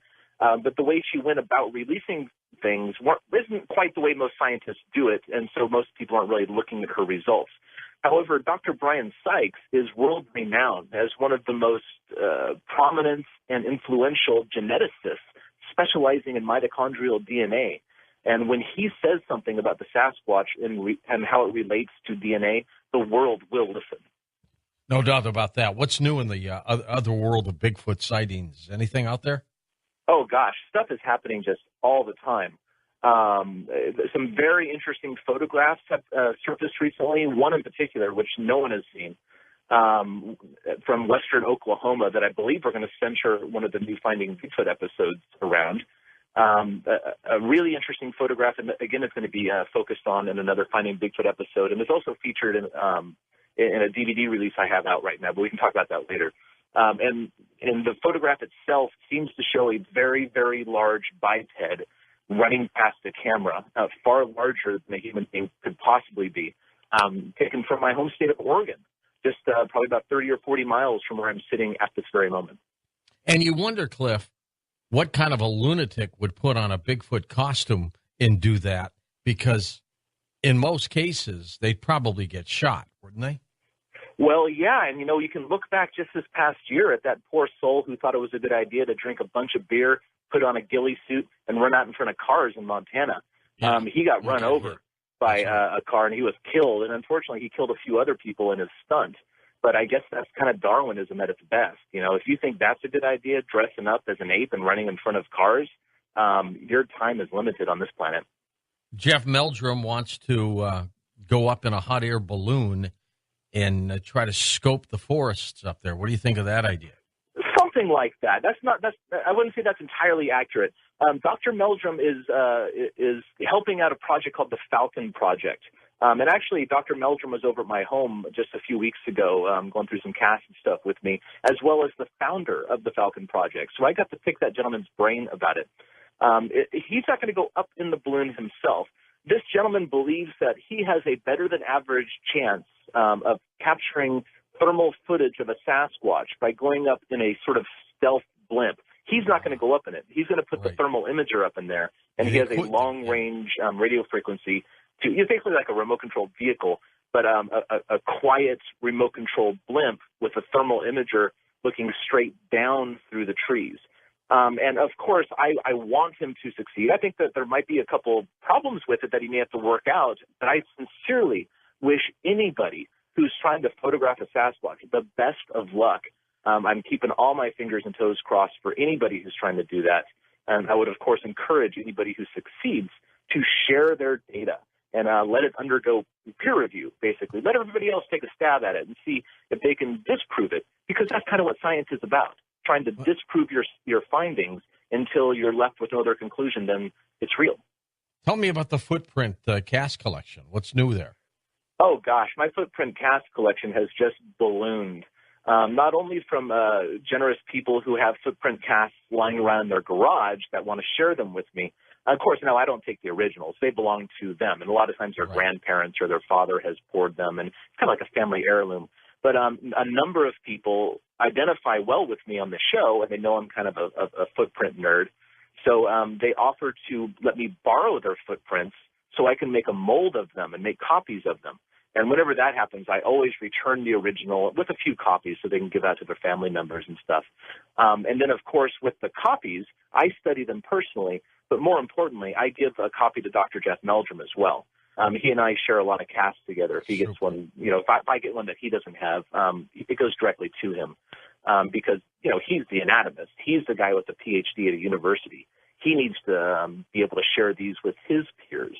For me, I find them fascinating, and I've learned a tremendous amount about Sasquatches through these footprint casts. But really, he's the guy that needs to have them. So whenever I get a cast, I'm sure to share them with him. What is it about these footprint casts that are so exciting for people? Oh, gosh. Well, for me personally, the footprint casts represent real, hard evidence of Sasquatches, because so many critics out there, the people who don't understand the phenomenon at all, often criticize and say there's no physical evidence at all for Bigfoot. What? Certainly there is. And in fact, people say, there's no hard evidence to support the existence of Sasquatches. And veteran Bigfoot researcher Renee DeHinden used to say, no hard evidence, huh? Let me hit you over the head with one of these casts, and you tell me if it's hard. But these footprint casts are so interesting because they show anatomy that is consistent within the data set. In other words, footprints found in California show the same features as the footprints found in Florida or Georgia or Ohio or any place.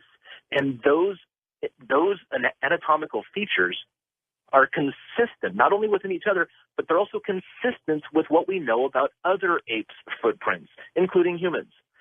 Like, for example, flexibility in the mid part of the foot. We don't have that flexibility because we have what's called a longitudinal arch, which is basically the arch of your foot. We have that because we're made to be runners, and that kind of helps cushion the blow of our feet landing. It also serves as somewhat of a spring when we take a step while we're running. Well, Sasquatches, like the other apes, haven't adapted to long-distance running like that. So they've retained flexibility in that part of the foot. And sure enough, you see that in the Sasquatch data set of footprints. It's phenomenal. How big are the footprints, Cliff? They range in size, of course, according to how large the creature is. The smallest footprints that I have in my data set is really only about 3 inches long. And there's some there's some controversy about that one, whether it's actually a human or a Bigfoot. But the smallest one that I'm certain is a Bigfoot is about 5 inches long. The largest that I have in my data set is about 18.5 inches long. But what's interesting about that particular footprint is that even though the footprint cast is 18.5 inches long, the foot that made it is about 14.5 or 15 inches long. Wow. Because something that a lot of people seem to misunderstand about footprint casts is that a footprint is not the shape of the foot. It's the shape of the damage done to the ground by the foot. So it's a dynamic signature of the foot as it walks through an area. And by looking at how the foot affected the ground, you can learn a lot about what is underneath the surface of the foot. In other words, the bone structure, where certain joints lie, how they work together as a group to propel the animal forward. And that in itself is fascinating, because people say, oh, Bigfoots walk like people. Absolutely not. They only superficially walk like people. And by studying the footprints, you can see how their internal anatomy is working in conjunction with the substrate as they walk by. Is the abominable snowman of the Himalayas the same as Sasquatch here in North America? The honest answer is I don't know. Now, certainly they're described in the same general terms, man-like hairy creatures, and they certainly inhabit much of the same habitat, large, high mountains and inaccessible terrain and all that stuff. But are they the exact same species? I don't know. It's very possible that they are obviously they're very similar. Now, what we might have is something like the North American black bear versus the Asian sun bear. They're both bears. They're both black in color. They're both more or less the same, but they're different species because they inhabit different niches in their environment. Now, the Yeti and the Sasquatch might be a case of that. However, they might just be one species with a worldwide distribution. We don't know yet. In your career, Cliff, what has been one of the strangest Bigfoot stories you've ever heard? Oh, gosh, one of the strangest stories. I hear a lot of stories.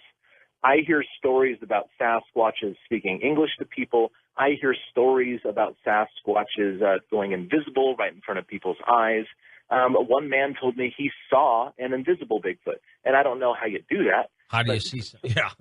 Yeah, so it's kind of fun. I hear a lot of strange things, and for me, that's part of the fun of it, because really nobody knows what Bigfoots are at this point. I mean, even me, who's supposedly a Bigfoot expert, right? Well, in reality, there are no Bigfoot experts. I'm a Bigfoot learner, just like everybody else, and I have my own idea and model of what Bigfoots are. So when I meet other people who are telling me that, Bigfoots are interdimensional space sort of creatures and shifting and this and that, well, cool. That's great. Maybe I'm wrong about the ape thing. Maybe I am, and I'm totally open to that. But really, it's kind of up to us as individuals to show that what we think might be right. And so far, my data points to an ape sort of thing. But other people have other experiences, and I don't want to negate anybody's experience. I'm very open to everything that everybody has to tell me. But it's also important to remember that you don't have to agree with somebody to get along with them. You probably would speculate on this too, but what are the possibilities that someone will end up shooting a Bigfoot? Oh, it's happened. It's happened lots of times.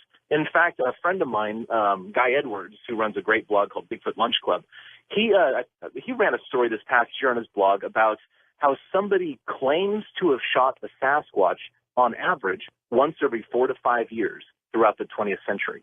Bizarre. Now, the question is why didn't anybody bring one in? That's right. Now, there's also a wide variety of reasons for that. Some people think they committed murder. Some people just were so scared they got the heck out of there. Mm-hmm. Some people maybe were just lying. Who knows? But certainly lots of people have claimed to have shot a Sasquatch.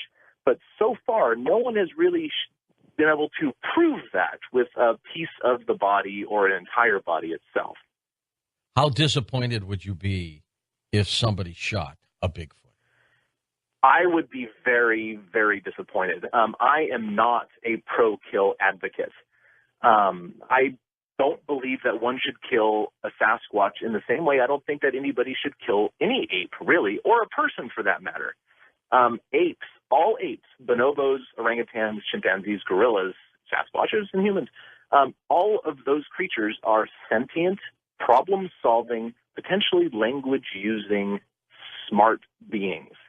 And I think it is the epitome of disrespect to kill one just to satisfy our curiosity. Now, there are a lot of people out there who would disagree with me, and that's fine. I'm a compassionate guy. I would hope that people kill things to eat them only, instead of like, hey, I'm curious if that's real, let's kill it. That's a good point. It seems terrible, don't you think? Cliff, hold on for a sec. We're going to come right back with more with you on Coast to Coast AM.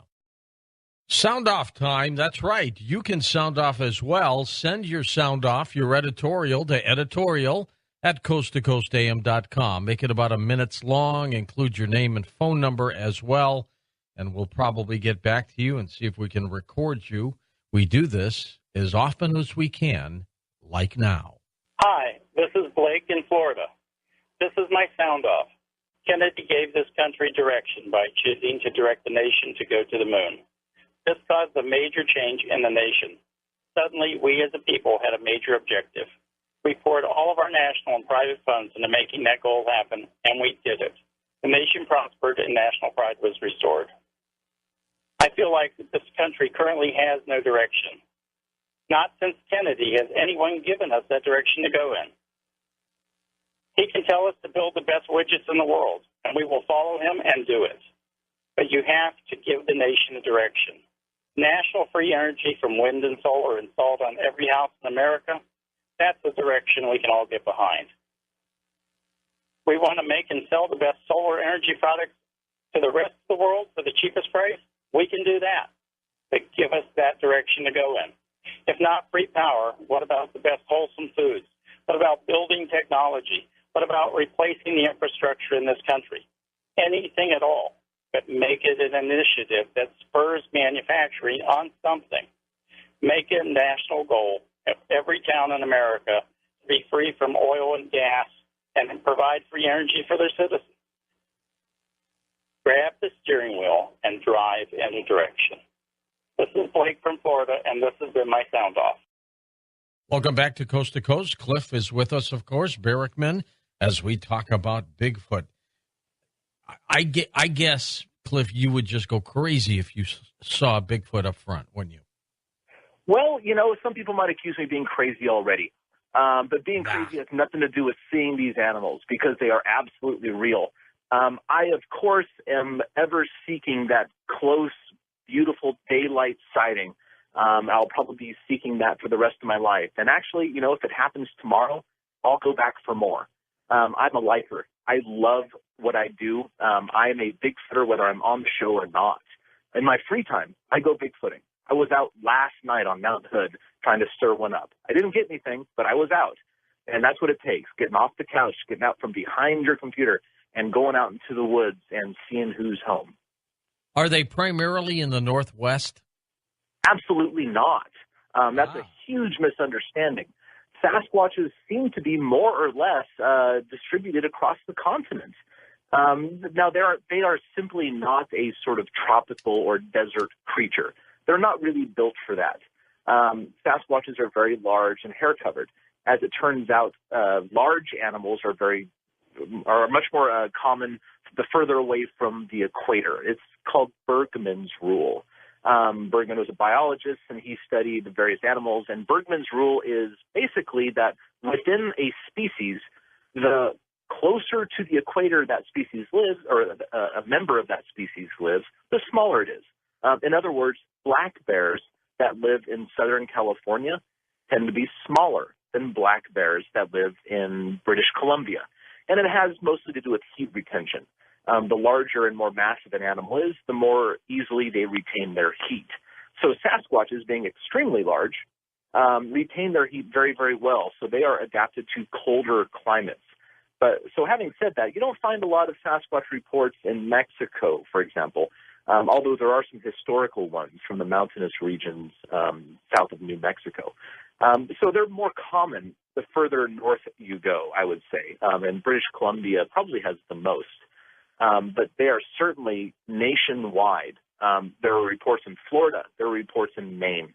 There are reports in California and Washington and Alaska and unlikely places that people wouldn't think of, like Pennsylvania, Oklahoma. There's quite a few from a lot of places that people would just be very surprised to hear about.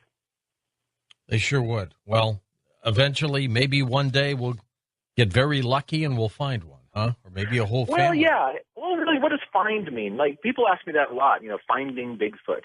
If I'm out in the street and somebody, recognizes me, they might shout at me from their car, like, "You found one yet?"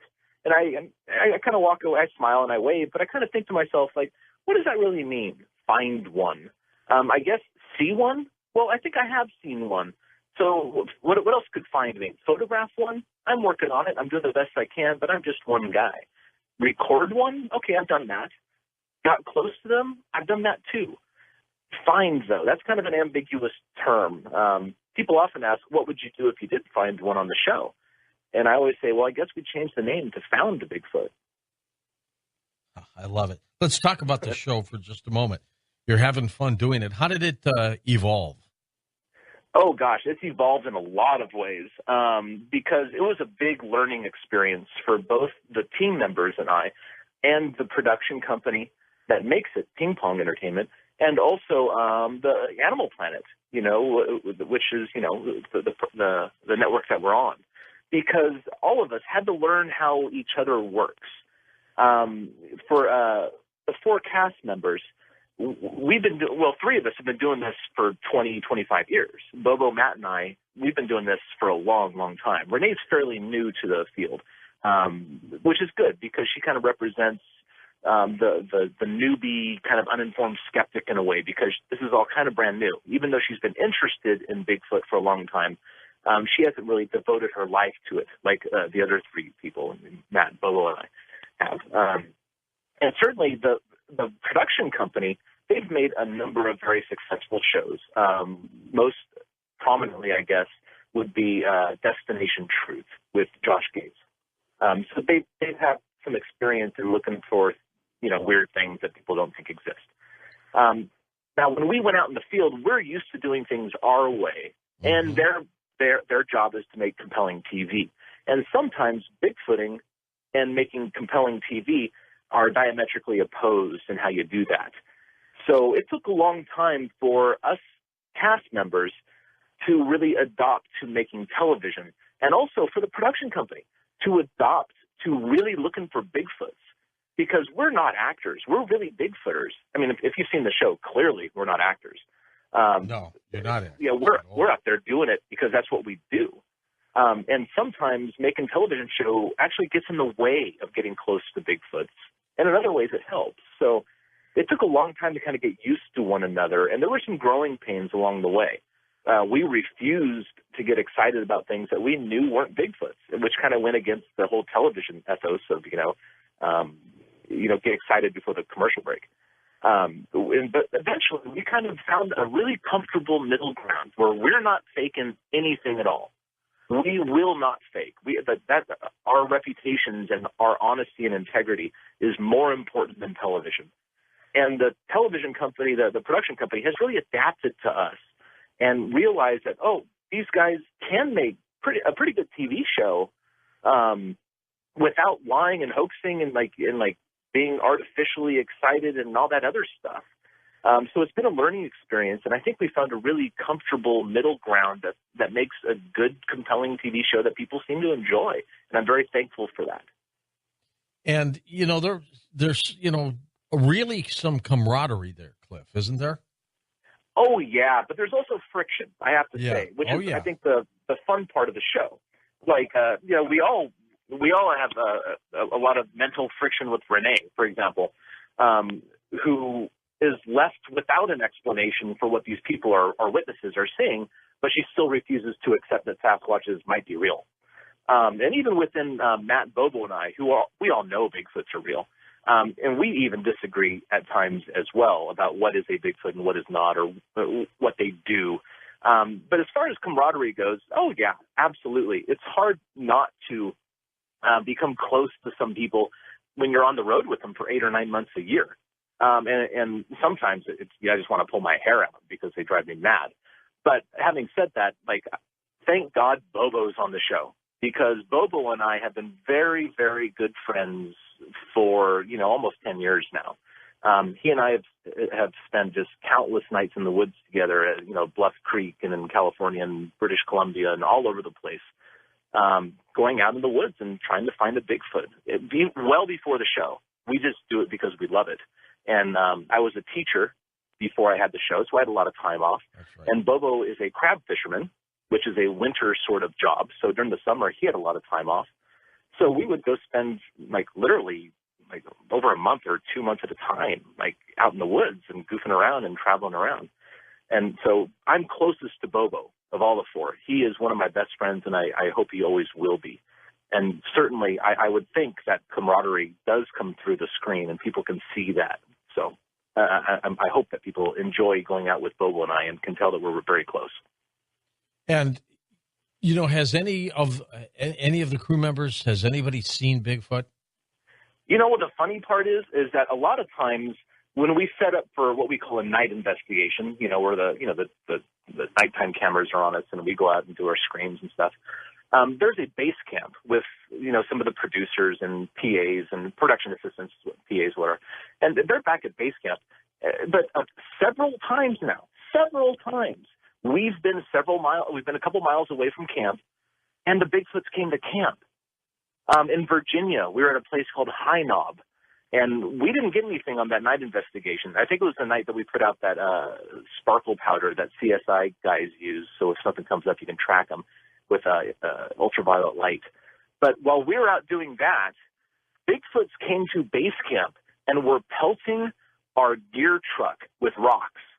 And, of course, the producers who were inside the truck, they're when we're out for, even though the night investigations really only take up about 4 minutes of the television show, we're out for between 4 and 7 hours at a time at night doing this. And so the producers and other people who are left back at base camp, well, they sleep or they, watch a movie on their computer or they play, games on their phone with their friends or whatever. They're just killing time, reading sometimes. The producers who were back at camp when the van started getting pelted didn't know what was going on because they weren't aware that Sasquatches throw rocks. But they came out of their car and were looking around like, what in the world's hitting? There's nothing above it. Nothing's falling on the truck. What's going on? They didn't realize what was going on at the time. And then they got back in the car and the rocks started coming in again. So it's kind of amusing that, you just can't predict what Bigfoots are going to do. We're out in the woods trying to get them close to us, but they're more interested in base camp and they go over there. It's aggravating sometimes, but it's all in fun. I just take it as it comes and smile. So what else is there to do, really? They do like to throw rocks, don't they? How come? Absolutely.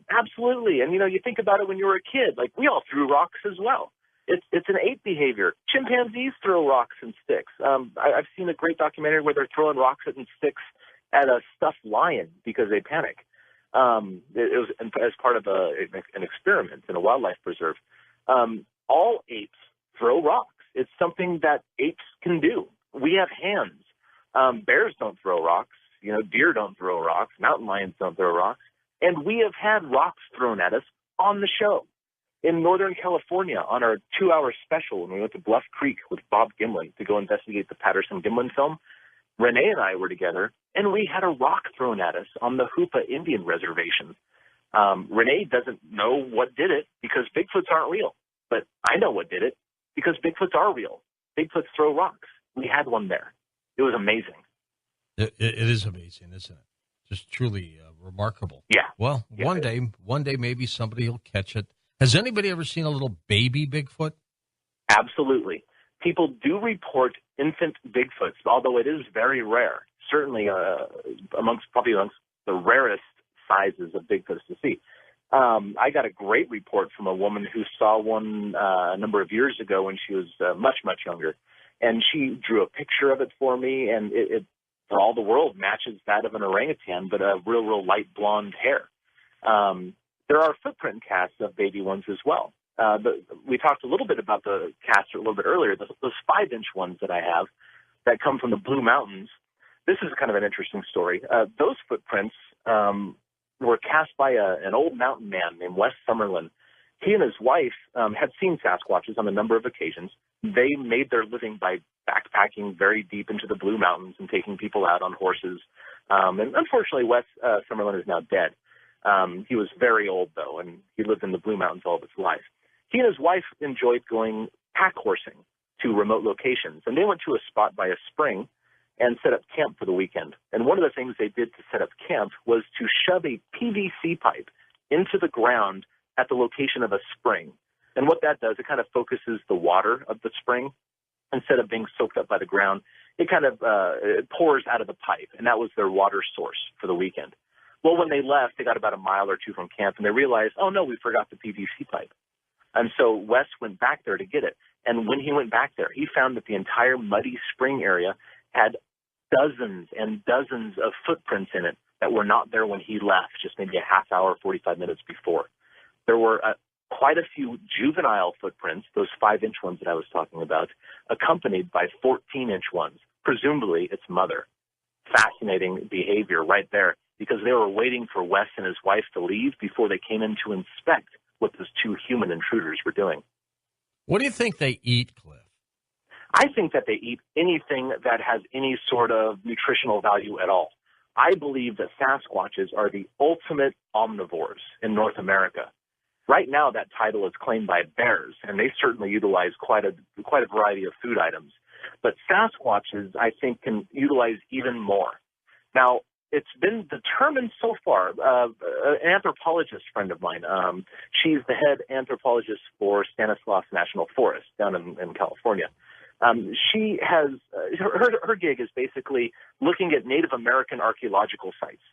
So as part of her job, she found that Native American archaeological sites strongly correlate to deer migration routes. Well, not only is she an anthropologist, she's a Bigfooter as well. She's seen them. She knows they're real. So just for fun, she overlaid a sightings map on the same map where that shows Native American archaeological finds and deer migrations. And as it turns out, the Bigfoot sightings exactly correlate to the deer migrations. Well, that's some pretty strong evidence, plus the eyewitness evidence that goes with it, that Sasquatches eat deer. And not only would they be eating the deer and other herbivores that they can catch, it's my opinion that they're also eating the same plant items that these herbivores are eating. So they have a huge variety of food items in their buffet, and I think they take advantage of every single item on their plate. Have they ever broken into a house? Absolutely. Well, at least I've heard stories of that. I don't know if it's true, but I tend to think that most people are not liars. But then again, that's because I'm not a liar, and I guess we see ourselves in others. But I have heard several stories from what seem to be reliable witnesses that a Sasquatch has, played with the doorknob and figured out it opened, and, came in for a minute and ran off.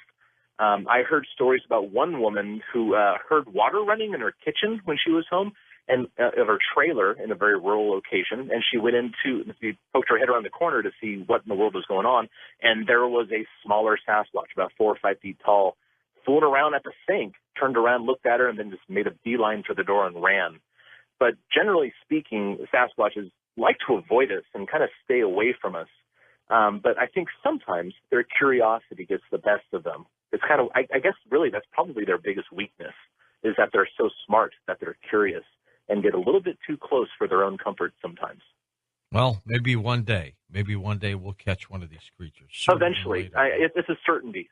Since the species is, in fact, real, academic acceptance of Sasquatches is inevitable, is the thing. It will, in fact, happen someday.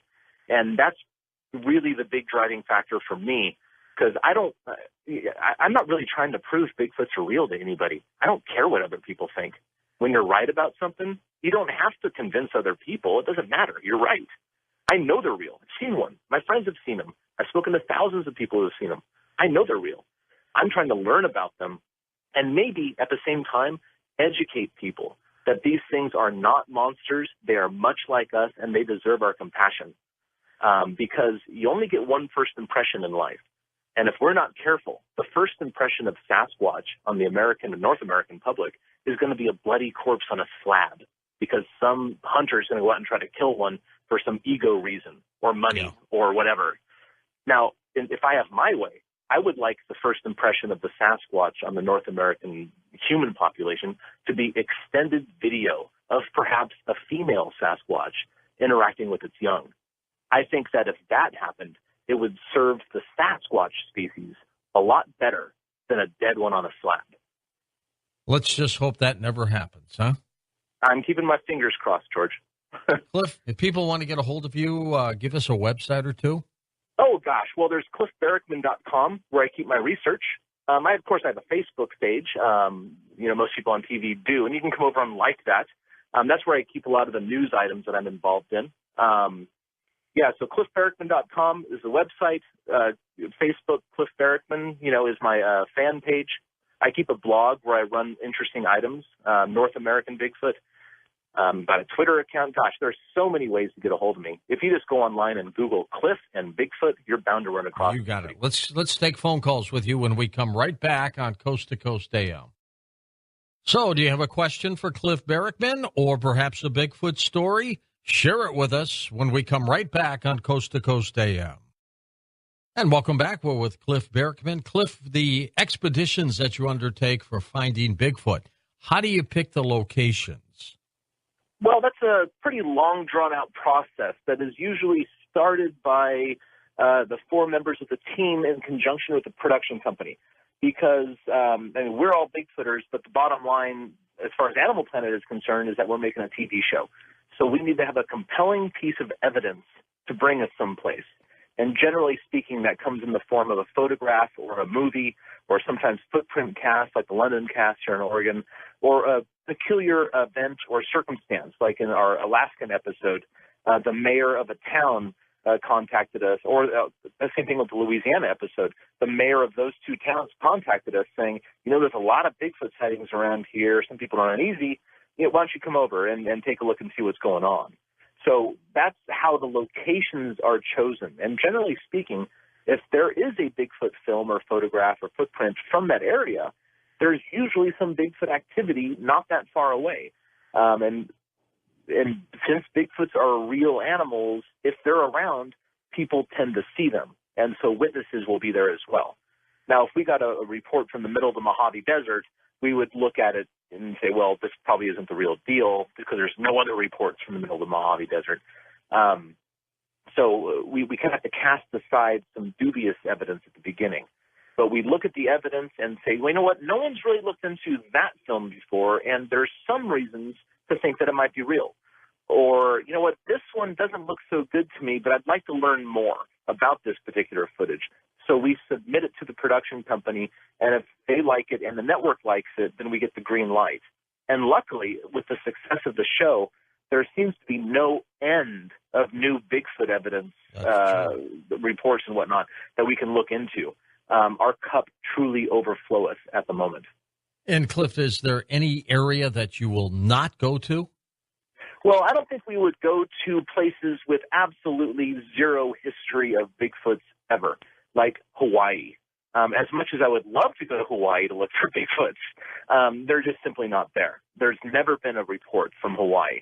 So we look, you see, Bigfoot sightings that are reported are geographic, not demographic. They come from certain habitats, in other words, because Bigfoots are real animals. They inhabit a certain ecological niche. They like a certain habitat. So if we get something very out of the ordinary, like a Bigfoot in England or a Bigfoot in Hawaii, like I mentioned, well, we can pretty much say that, you know what, I don't think they're there at this moment. So we wouldn't go there. Okay, let's go to the phones. Kevin is in Rochester, New York. Get us started there, Kev. Go ahead. Hi, good morning. Great show, George. Thank you, sir. Cliff, love the show. Just had a bunch of bullet point questions. That how many Bigfoots do you think exist, like in North America, maybe by region? And then how long, what do you think the lifespan of one is? And how many would you need to keep a a population of a species going? Okay, good. I'm glad you stopped there because I'm running out of RAM. As far as, like in my brain at least, I can't remember that many things in a row. Okay, as far as the general population in North America, the number I give is probably somewhere around maybe 10,000, give or take a few thousand. Now, it sounds like a lot, but when you consider the huge amounts of land available, particularly in Canada, it comes down that that's not very much at all. That actually, at 10,000 individuals, that would make it one of the most rare large mammals on the planet, basically, because there are so few people in Canada and so much land for them to inhabit. And it could be much lower than that. And really, in a way, it could be much higher than that as well. So I kind of just play it safe and say, maybe 10,000, give or take 2,000 or 3,000, between 7,000 and 13,000 or something, I guess. Let's see, another question you asked is how long do you live, remember right? What would you like a normal lifespan? 100 years, 80 years? Okay, all apes, again, we have to use empirical evidence, like what we know about other things similar to them to determine that. And, of course, obviously the answer to all these questions is I don't know, but I can guess, and I can base my guesses on reasonable, data. All apes, including humans, live about 40 to 50 years in the wild before they die of some accident or dental death, like elephants. Usually their teeth rot out and it's too painful to eat and they starve to death. That's like the case in elephants and, other apes and stuff. So considering that chimpanzees and bonobos and gorillas, both species of gorillas, and orangutans and humans all live about 40 to 50 years in the wild, I think it's pretty reasonable to say the Sasquatches probably live about that as well. Now, of course, some people out there might be saying, well, my grandma is 87. Well, yeah, but we have modern technology and medicine, and we also value old age. I'm not so sure that bonobos value the elderly, And the Sasquatches live in a very harsh environment. It's only a matter of time until they start losing calcium in their bones and break a hip. And any broken bone for any wild animal spells death for them nearly all the time. And please forgive me, my RAM is depleted. What was your other question you asked? I forgot too, but here's one. Do you think they travel in a family unit, a herd? How do you think they move about? Well, you know what? Other apes are always described in troops. That's the correct word to use instead of herds. Now, I wouldn't attribute troops to Sasquatches, and that's just because I love the creatures so much. I think that they are so much more human-like than most humans would be comfortable with. I say they travel in family groups, and that, or as individuals. But generally speaking, I think they're in family groups because, I base that on footprint evidence, that when 2 or 3 different individuals' footprints are found in the same general area, maybe even less at the same time, we don't know. And also in the fact that Sasquatches seem to be vocal animals that communicate with each other, maybe through some sort of proto-language, but certainly through long, drawn-out yells and screams and knocks. And if they're yelling, like in the middle of the night, going, whoop, or whatever, they're not doing that if they're alone. They're doing that because they think there might be another Bigfoot nearby. And that evidence makes me think that even though most sighting reports only see one individual, that they very rarely travel alone. I think that they travel in very small groups, perhaps 3 individuals at a time. I wonder if they ever fight amongst themselves, Cliff. Well, there's some circumstantial sort of evidence that Dr. Grover Krantz, of course, was the first anthropologist that really became interested in Sasquatches and thought they might be real. He documented in his excellent book that in the Blue Mountains of Oregon, there seemed to be some sort of skirmish going on between some Bigfoots in the area, a lot of stomping around and leaving of footprints and broken trees and whatnot. They seem to have some sort of Grover, of course, Dr. Krantz hypothesized that these Sasquatches were undergoing some sort of territorial dispute. And maybe he's right. Maybe he's wrong. We don't really know. But good feeding grounds are the most valuable thing to any animal, human or bear or Sasquatch. So certainly they would probably want to protect them. But then again, there's a possibility at least that Sasquatches are cooperative beyond what would be normally expected of apes. Maybe they help each other out a little bit more than most other apes do. We don't know. We have so much to learn about these, which makes the field so fascinating for me.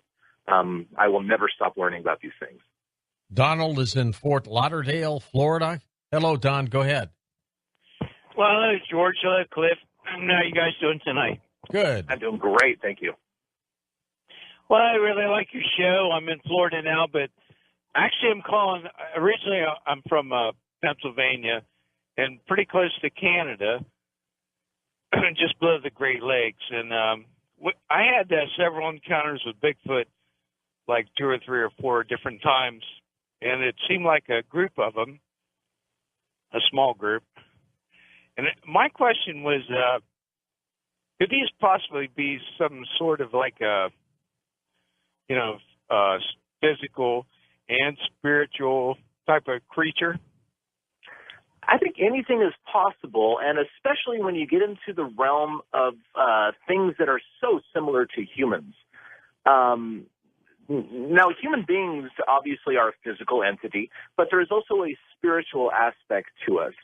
Even, I think, atheists, in some degree, recognize that there's something else going on, and they just can't put a word to it, So it makes sense to me, in a way, that Sasquatch, as being so similar to humans in so many ways, might have some sort of understanding of something else in a way that we don't understand. Just today, actually, I heard somebody talking about Coco the gorilla, the gorilla that learned to do sign language. I don't know this as a fact, but this person was saying that Coco the gorilla seemed to have some sort of understanding or conception of what's beyond this life. In other words, like what's spiritual, I guess. Because Coco the gorilla had a kitten that she was very fond of, and it got hit by a car or died or in some sort of accident. And I guess Coco the gorilla, when she was signing about this with her keepers, indicated something that might be interpreted as an understanding of something beyond.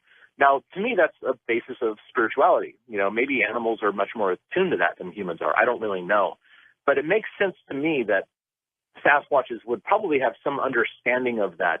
And certainly, if you ask Native Americans, they will tell you straight out, yeah, Sasquatches walk the border. They're between physical and spiritual. But that's part of their culture and their understanding of the world. They also understand the other animals as well as themselves as sometimes walking that border as well, from what I understand from my Native American friends. Native culture is so interesting and so easily contrasted with the dominant European culture that most of us live in, because for natives, there is no distinct line oftentimes between the spiritual and, quote unquote, real. They live their religion. They live their spirituality. So certainly from a native perspective, Sasquatches would walk that line. And that's just, to me, another reason to not only respect Sasquatches, but to respect those who know most about Sasquatches, the native people of North America. Let's go to Linden, Texas. First-time caller, Brenda, is here. Hi, Brenda. Hey, thank you for taking my call. Sure thing. And I just want to tell Cliff, thank you for the show of Finding Bigfoot, because thank you for watching. Up until we started watching that show, everybody thought I was crazy. So we have Bigfoot on our property. They walk right up by our house. The first time I heard one walking was in 2010, and my husband thought I'd gone completely crazy, didn't know what it was, and we've had them come around our pond, doing that whoop, whoop, all the way around the pond. That's fun. I've had them, we've had pictures taken. My son started investigating, and he's taken some pictures. And we do know that we have a family, and we are so happy that we have a family. This past year, they had a little baby. We found my son found the footprints of the baby, and we've been kind of feeding them, but 2 weeks ago, we finally had our first sighting. Our neighbor seen it cross the road right by my house and go across in front of her, and we were just tickled to death that finally somebody had seen it in our community and knew that I wasn't crazy. Well, you know, you're not alone. You're not alone. Sir? I was just saying that you're not alone. There are hundreds of people across North America that are aware that they share their land with Sasquatches. Most people, well, frankly, honestly, most people who share their land with Sasquatches have no idea they do so because Bigfoots are so good at what they do, at remaining hidden. But they do make mistakes every once in a while, and more importantly, to me at least, is sometimes they let their guard down and maybe don't care as much if they're seen or detected. And it sounds like perhaps you have a situation like that on your hands. And what I would recommend to you is that treat them with respect. Treat them as just people who share your land with you. And if you're lucky enough to see them, then count your blessings. That's beautiful and wonderful. Keep people away from there because there are some people with ill intent. If you are willing to share your encounters and information with me, you can go to my website, cliffbarackman.com, and tell me about what's been happening. I promise I will keep your location and your name confidential. I am a learner. I want to learn as much as I can about Sasquatches.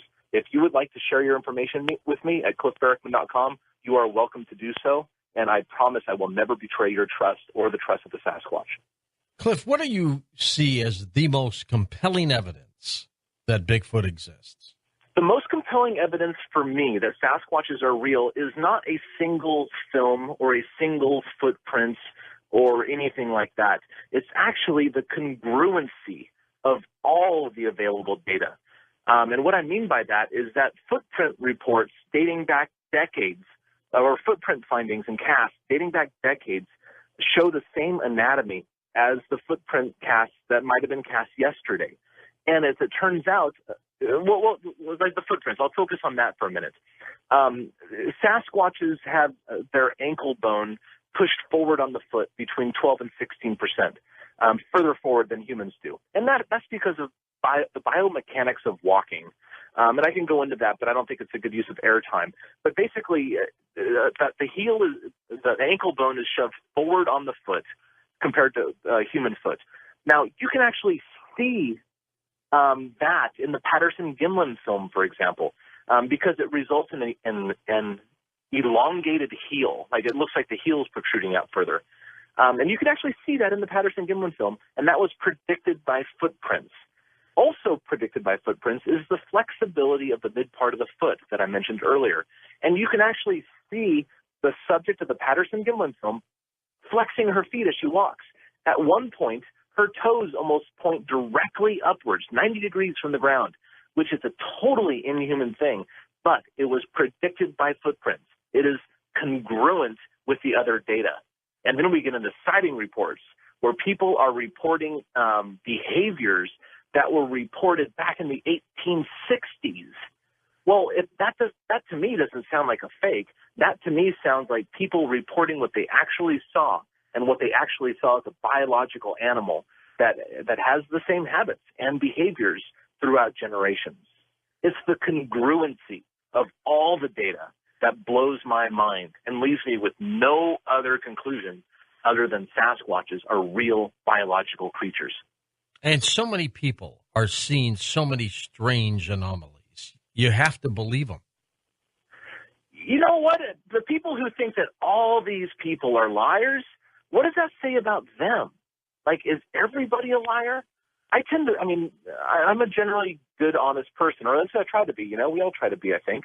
And I just cannot accept that the tens of thousands of people that have reported seeing these things with nothing to gain and everything to lose, that every single one of those people is either lying, hallucinating, or plain wrong.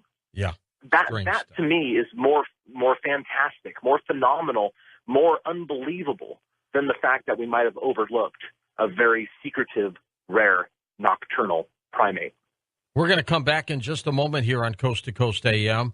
We're going to take final phone calls as we talk about Bigfoot. Your stories, your questions, we'll take them all on Coast to Coast AM. And when we come back, I'll tell you what's in store on our next program. We'll be right back. On our next Coast to Coast program, another split show for you. We're going to talk about divine messages, and then Lynn McTaggart's joining us to talk about that experiment we did over Washington, D.C. to try to control crime. She'll have some results for us, so you don't want to miss that. Speaking of don't want to miss things, Beyond Belief, our television show, I hope you're watching it. You can. If you're not, for 10 days free, simply go to our website, coasttocoastam.com. At the top, click Hosts, and then the TV icon opens up, and take advantage of it. 10 days free. It's Beyond Belief. Welcome back. Cliff Barrickman is with us. Cliff, what are your next projects? Currently filming a DVD release. Just this last week or so, I released my first DVD production that is totally separate than Finding Bigfoot. It is totally different than anything else that's ever been out there, and it has more Bigfoot information, including photographs of Bigfoots that I analyze and basically mathematically prove are probably Bigfoots. It's called Bigfoot Road Trip. BigfootRoadTrip.com is where you can get it, but it's basically a collection of stuff that I'm doing in my free time.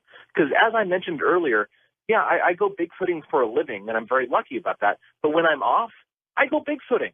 I love Bigfooting, and it occurred to me that, you know what, a lot of people in various parts of the country either can't afford to get out for the amount of time that I'm lucky enough to, or they don't live in a place where they think Bigfoots are. So I'm basically inviting the public out Bigfooting with me on my adventures, showing you what the Pacific Northwest looks like, discovering new footprint casts that have never been seen by people, and analyzing evidence in a way that has never been presented before in my own DVD release. Bigfoot Road Trip 1 has already been released and is for sale, and I'm currently on Bigfoot Road Trip 2. I've been on vacation from Finding Bigfoot for the last month or two, and I'm spending my free time doing what I love most, Bigfooting out of the woods, and I'm filming it along with my weirdo friend, Craig Flippy, who is my videographer and editor, and we're putting together our adventures into Bigfoot Road Trip 2, which should be out next year at some point. So I invite everybody to come out with me and, participate in this, because it's a lot of fun. I love Bigfooting, and I don't like anything that's a drag. Bigfooting is the most fun thing I've ever done, and I invite everybody out with me. And you're sure you won't get attacked by a Bigfoot, huh? You know what? I'm not sure, and that's part of it. And you know what? Frankly, George, I'm willing to take one for the team. That's kind of part of being so vulnerable out there in the woods, because it's all well and good for skeptics who live in Los Angeles or somewhere like that to say, oh, Bigfoots aren't real. But you know what? Put your butt out there in the woods, in the dark, alone, and you tell me that same thing with utter confidence that Bigfoots cannot be real, and I'll know you're a liar, because when you're out there, you feel very vulnerable. And if one happens to get ugly on me, well, you know what? That's it. That's okay. That's kind of the way I want to go. I would rather be wrapped around a tree by a Sasquatch than die in a hospital full of tubes, like a bunch of tubes in every orifice I have. That doesn't seem like a great way to go. However, getting attacked by an 8-foot ape man and getting wrapped around a tree, well, sign me up. That's an adrenaline-filled ride, and it's the last one I'll ever take. I'm up for it. Let's do it. All right, to the phones we go. Mark in Monterey, California. Hey, Mark, go ahead. Hey, how you doing there, George? Good, Marky. Hey, so I live over in Monterey County here, and I don't know if you guys have heard of the Ventana Wilderness. Pretty big woods out here. Sure. Yep. Of course, great sightings come out of there, in fact. Okay, yeah, that was actually one of my questions, if you guys have sightings down here, because I'm a big-time hiker and hunter, and so I always make trips out there. One time I was about 11 miles out there, came across a game trail, and saw what I thought to be bare human footprints. And then me and my wife, we got down, looked at them a little bit closer, and noticed that they were larger and a lot more elongated than they normally would have been. So we thought it was pretty odd, and then kept going, and on our way back down the same trail, we noticed another set, same size, going the other direction. And so my question was basically just what you think their senses and capabilities are compared to other intelligent animals, as to why people don't have more person-to-person sightings with them when people can go out there and, go hunt a cougar or a mountain lion and have success when they have, excellent senses and hearing and vision and stuff like that. Okay, well, first of all, I would really like to hear more about these footprints. I will be in Monterey sometime in the next 6 months actually doing some stuff with the show. Monterey is actually very viable Bigfoot habitat, as well as Santa Cruz above it. I know an excellent researcher by the name of Bart Coutinho who lives in Monterey and probably would like to speak to you. So, again, I would encourage you to go to my website, cliffdarkman.com, and file a sighting report or just send me an email and remind me who you are, please, and where you are. And I can get you in touch with somebody who might be able to shed some light on your circumstance. But as far as what Bigfoots are like, in the brain, so to speak, and how they sometimes get seen versus, but yet we can hunt cats and stuff like that. But you know what? Mountain lions, cougars, mountain lions, pumas, whatever you want to call them, people hunt those with dogs, basically, is what it comes down to. Dogs use their smell. They tree the cat. They shoot it out of the tree. This seems very unsportsmanlike to me, especially since they don't really eat cats. But, people like, I guess, to kill things, I guess. I don't know. I'm not really one of those guys, although I do fish. But so that kind of solves that question about, like, how come cats can be hunted and whatever else. It's because we're using the superior senses of dogs. But people do see Bigfoots rather often, but you don't hear about it because the general consensus is that people don't talk about it. They don't want to be ridiculed by their peers. But when just around town, I live in Portland, Oregon. As far as I can tell, no offense to anybody who lives anywhere else, but I think this is the best town ever. I love Portland because there's a lot of people who are kind of comfortable with being a little eccentric here. The unofficial motto is keep Portland weird, which is part of the reason I came here. I'm kind of a weird guy. So I go out to bars or restaurants or festivals or whatever, wherever I am, and I constantly ask people, have you seen one, or do you personally know someone who has? And I get a yes 1 out of 5 times. That's 20% of the populace in a major city saying yes. People do run into Sasquatches. They do make mistakes. You can see one. So I encourage everyone to go out and try. Susie in Tucson, Arizona. Hi, Susie. Thanks. Hi, George. I just love your show. And talking about being attacked by a Bigfoot, well, it was in the 70s, and my boyfriend and I were coming home from a party, and it was in the wee hours of the night, and we were on this secluded country road that ran along the backside of a lake, and it was all marshy, and there's a lot of deer in there. There's a lot of the wildlife preserve. And anyway, when we were going down this windy road, we had to slow down. And there, coming right out of the woods, at the time, it was a Bigfoot. But at the time, I didn't know what Bigfoot was. I just thought it was nature gone wrong or something, because this thing was like 8 foot tall. And it tried to get into the car. I had my door locked, but I didn't have we had the locks that you had to push down. I didn't have the back seat locked. And my boyfriend was driving. He kept saying, lock the door in the back. But I was so scared, I couldn't turn around because I knew I would have to look at the Bigfoot again. And this thing held on to our door, and we were going about 35, 45 miles because the road was very windy and curvy.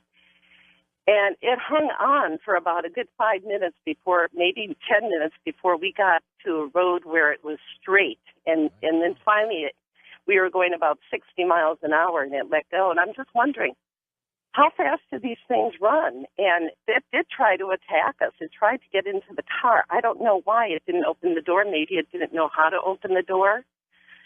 But when we got home, we told everybody, and that's when my sister said, I think you saw a Sasquatch. What do you think of that, Cliff?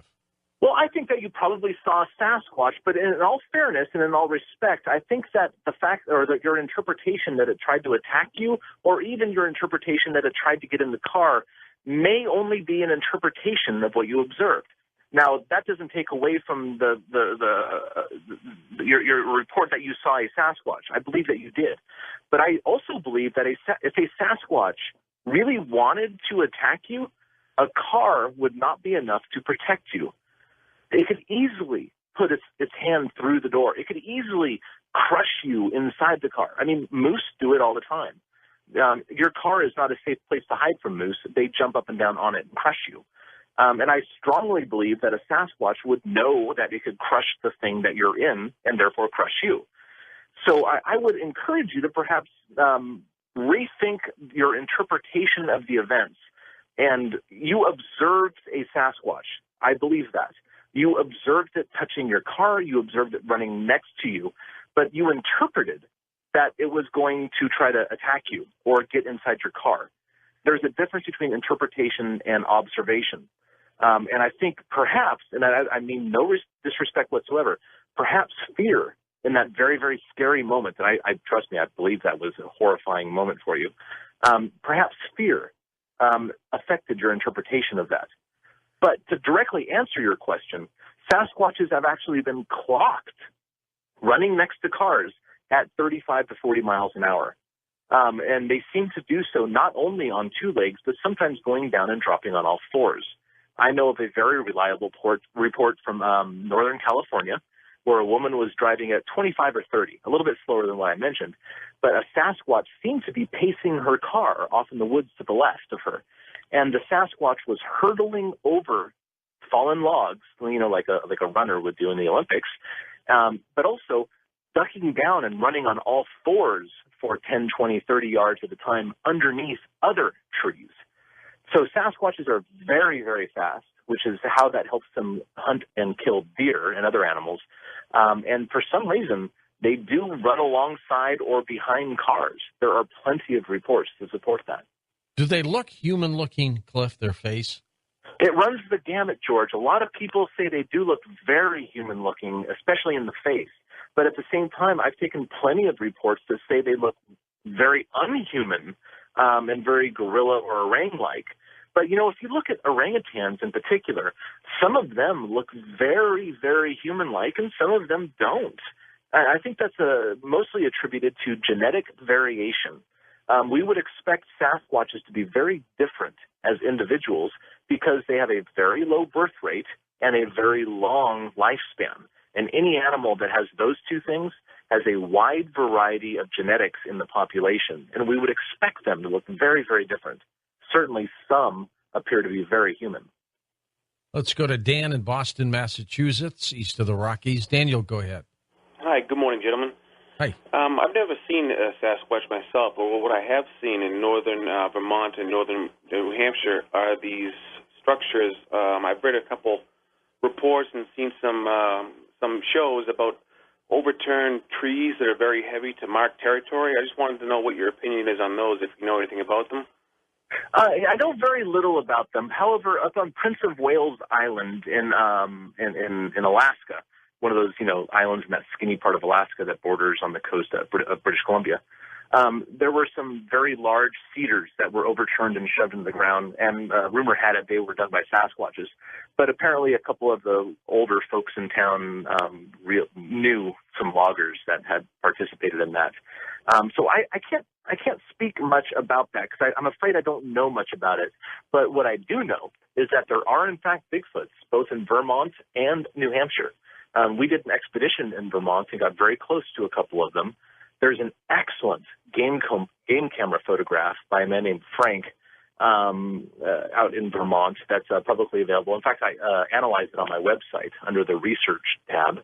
And I know a woman who lives out in New Hampshire that knows all sorts of people in her rural neighborhood that have stories of the wild man that lives in the neighborhood, or they call it a variety of names there.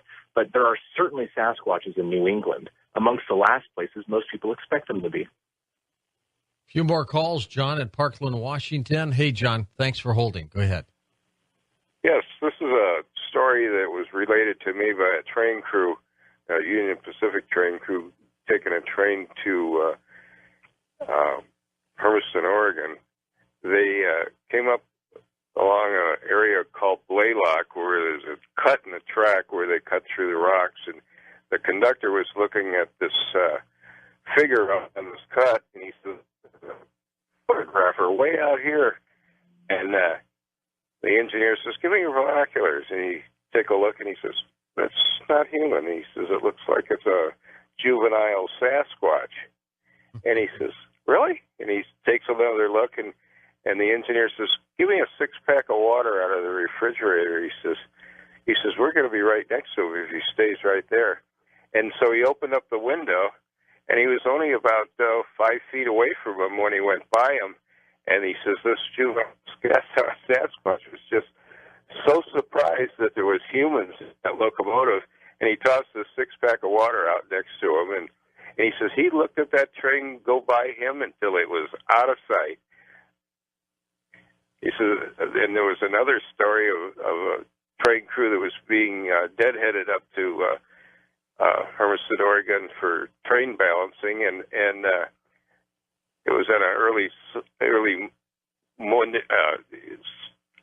early weekday morning. It was real cold, and it was sunrise. This figure ran out of jumped across Interstate 84, and then jumped the Jersey barrier and was hit by a westbound automobile. And the person who was driving that car stopped, and they were quite rattled. And the crew hauler that was hauling these two deadhead crews said, "Are you hurt?" And then the guy says, "No," but he says, "Sure scared the heck out of me." But he says that Sasquatch just got up and limped off the interstate highway and went into the woods. Well, they are extremely tough animals, clearly. I know a gentleman that may have hit one as well just a year or two ago, actually. Left a big old dent in the car, which I closely examined, and he might be correct. He might have hit one. And it's interesting you bring up trains as well. A lot of people on trains, including the people who drive them, the engineers or whatever they're called, see Sasquatches from the train. And I think that's interesting because when you look at train tracks, they share some things in common with other places that Sasquatches are commonly seen, like roadsides and power line cuts. Those are the places in the woods where the sunlight can reach the forest floor. And wherever sunlight reaches the forest floor, you get the highly nutritious plants that feed the herbivores. So Sasquatches, I think, are most commonly seen along power line cuts and roads and railroad tracks because they are there not only feeding on the herbivores, but feeding on the plants that the herbivores are feeding upon themselves. So it doesn't surprise me at all that these stories came from not only a road, but a railroad track. Cliff, how many episodes of your television show do you tape? Oh, gosh, we have, I think, 45 or something like that in our belts. Not all of them have been aired yet. We have a new season coming out in November, but we have a number filmed already and edited already for that new season that'll start in November. And then I hit the road here in just another couple weeks to start filming a whole slew of new episodes for Finding Bigfoot that will be aired a little bit later in the season. So good for you. Good for you, Cliff. And let's stay in touch. I have a feeling if anybody finds Bigfoot, it's probably going to be you and your group. For Dan Galante, Tom Danheiser, Lisa Lyon, Lex Lonehood, Sean Ladesseur, Stephanie Smith, Chris Boros, John B. Wells, George Knapp, Ian Punnett, and Art Bell, I'm George Norrie. Somewhere out there on Coast to Coast. He is. Absolutely. That's what I thought. And that is my gift in not having ever had to sign a non-disclosure agreement. And I have not done anything that anyone else who is in the profession of atmospheric sciences couldn't have done. Or maybe they have. And because of where they are employed or who is employing them, they cannot speak up. But Scott, you've risked your career too. I did risk my career. It's gone. Yeah, this has chased you all over your, at every television station you've been at. It has. And it essentially makes me unemployable by the mainstream media. I'm unemployable. And that's... I got to tell you, I'm an old news director from way gone back. You would have been a delight. I would have jumped on hiring you in a heartbeat. I mean, to put a meteorologist on who not only can predict the weather, but also talks about weather modification and all that. Oh, man, that would be a great show. Usually news directors tremble at hiring employees that are out of the norm. Yeah. They're very herd-based animals. You need to be edgy if you're going to be good. You got to be. You have to be. And I was edgy as far as I could go. I would push it. You know, when I moved back to Idaho from New York State and started at the station KPVI in Pocatello, they had just nabbed the NBC affiliation from, you know, a neighboring station. And they were number 3, a distant number 3, and had been number 3 for 20 years. Within a year, we were vying for number 1. And then the 8 following years that I was there, we were number 1 or number 2. We at least had one, 5, 6, or 10 o'clock was a number 1 rated show. Always had at least number 1. You know, and I was good for several $1 million annually, you know, to the sales department. So it was not a decision that my general manager took lightly. But it was after Katrina that it just got to be a little too much for him. And it wasn't even for him. It was for corporate. Because one of the competing stations, the ABC station, KIFI, who we took the NBC affiliation away from, they started to, how do I want to say it, badmouth me with the Ford dealers, with the Ford dealerships, the regional Ford dealers. And that station was saying, you don't want to advertise on Channel 6 with Scott.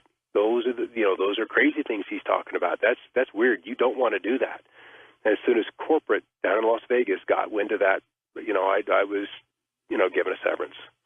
And that was that. Well, you are now at least giving us some great information. Let's talk a little bit about this weather modification, Scotty. What do you think is behind it?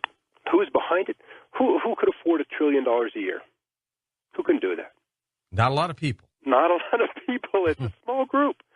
And who would have the infrastructure, the esoteric knowledge about weather and the etheric and these advanced Tesla technologies to experiment, deploy, and fund these ongoing operations? It has to be the military-industrial complex. And so when I listened to another whistleblower speak about, you know, Roswell and UFOs back in the 50s, and that it was so bad at Area 51 that Eisenhower about had to send in troops to retake that base. They had gone rogue. So what I really wonder is, are they still rogue? Is our government, the United States government, subservient entirely to this shadow government? Maybe. And that's kind of where I am with this, is that our congressmen have no more information about it than you or I. In fact, they may have less, because they have the mistaken belief that because they are a congressman, they do get briefings, that they would overhear. They would understand some of these things that are going on, or at least get wind of them through the grapevine. And so there's an arrogance that comes with them, thinking that they know all. Or maybe the wise ones know, oh God, we don't know much at all. You know, there's this whole other shadow government, and they do so many things that, you know, aren't approved, they're unconstitutional, and maybe just largely immoral. But that's what's happening. And so there's still some aspects of this operation that I don't fully understand the logistics of. And in particular, it's the ground-based operations. You know, how do you deal with a fleet of planes that numbers every day, probably bumping up on 1,000, probably somewhere between 700 and 1,000 planes on this continent, Mexico, U.S., and Canada, that need to be serviced, that need to have flight paths, that need to be free of interaction with the civilian fleet. And to keep it a secret. And to keep it a secret. And to keep it a secret. That's big. So but I think we're getting to the point where enough of these guys are old enough that their health is questionable. They see what they have done, they've cast. And that set me on this path. And so, you know, being in alternative media, or being fascinated by alternative media and then being in mainstream, I knew that there was two different worlds going on. Absolutely two different worlds. Whereas as a reporter for the evening news, you are ecstatic to get 90 seconds to tell your story. Now, George, how many guests could you do justice by giving them a 90-second interview? Well, you can't. You know, we do little news snippets, but in terms of solid information, you got to go in depth. Yeah, you do. And so that was my hang-up with the news, is that early on in the day, there was an editorial meeting chosen, how are we going to present this story? So they come down on one side of it, even if the intention is to do both sides. It always comes down on one side. It's just a given. And so I was deep in alternative. And media says I wanted to see it all. I wanted to know what was going on. And so even as early as 98, I'm seeing these stories about chemtrails. And I'm kind of giggling, thinking that these people have lost it. These are jet aircraft exhaust plumes. BFD, big deal. And, and then the stories keep coming up. And then on Clifford Carnicom's site, there's this picture of this, an old DC-9 with, the skinny wings. But this trail is iridescent in color, and it runs the full wingspan. And I'm scratching my head going, well, that's curious. Maybe it's just, kind of an experiment. Yeah. Because I hadn't certainly seen something like that, in my skies. Now, had I? And the thing is, now that I look through my pictures going back into the 90s and 80s, there those bloody things are. Back to at least 92. You're convinced now that chemtrails are real?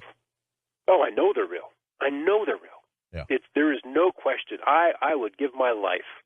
I know they're real. And I know that they are a symptom of this geoengineering program.